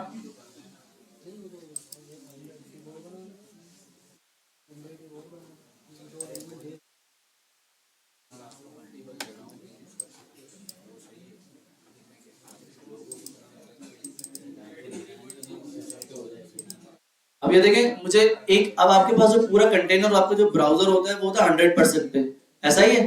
तो आप चाहते हैं कि भाई मुझे एक लाइन में 3 कार्ड्स दिखाने, तो हर एक कार्ड की जो डिप होगी उसको आप विड्थ कितनी देंगे, 33.33, तो आप तीनों कार्ड्स को विड्थ दे देंगे, तो क्या होगा, तीनों एक लाइन में आ जाएंगे और सेम विड्थ ले लेंगे वो, ठीक है। इससे कोई कंफ्यूजन सॉल्वर में बनाने में तो पूछ ले जी। लोगो लगाया था आपने, वो बताया ना जेड इंडेक्स से होगा, कौन से लोग, जेड इंडेक्स लोगों पे तो कोई भी नहीं लगेगा, लोगों ने सर अल्फाबेट जैसे उन्होंने ओपेसिटी की डिलीट की थी, वो बैकग्राउंड के लिए कह रहे हैं आप, तो मतलब फॉर एग्जांपल ये होता है ना जेड इंडेक्स में, आप उसको एरो को लाइन हाइट दे दें, एरो को लाइन हाइट दे दें 45 पिक्सल में खुद ही नीचे आ जाएगा। हाँ हमने देखा इसको 45 सोल्ड चलानी पड़ेगी। चलानी पड़ेगी। सॉल्ट और करनी ले भाई नहीं जाएगा हैं? कितना है चलो हमें बस रिकॉर्डिंग एंड कर दो, रिकॉर्डिंग एंड कर दो, लगा दो चार्जर।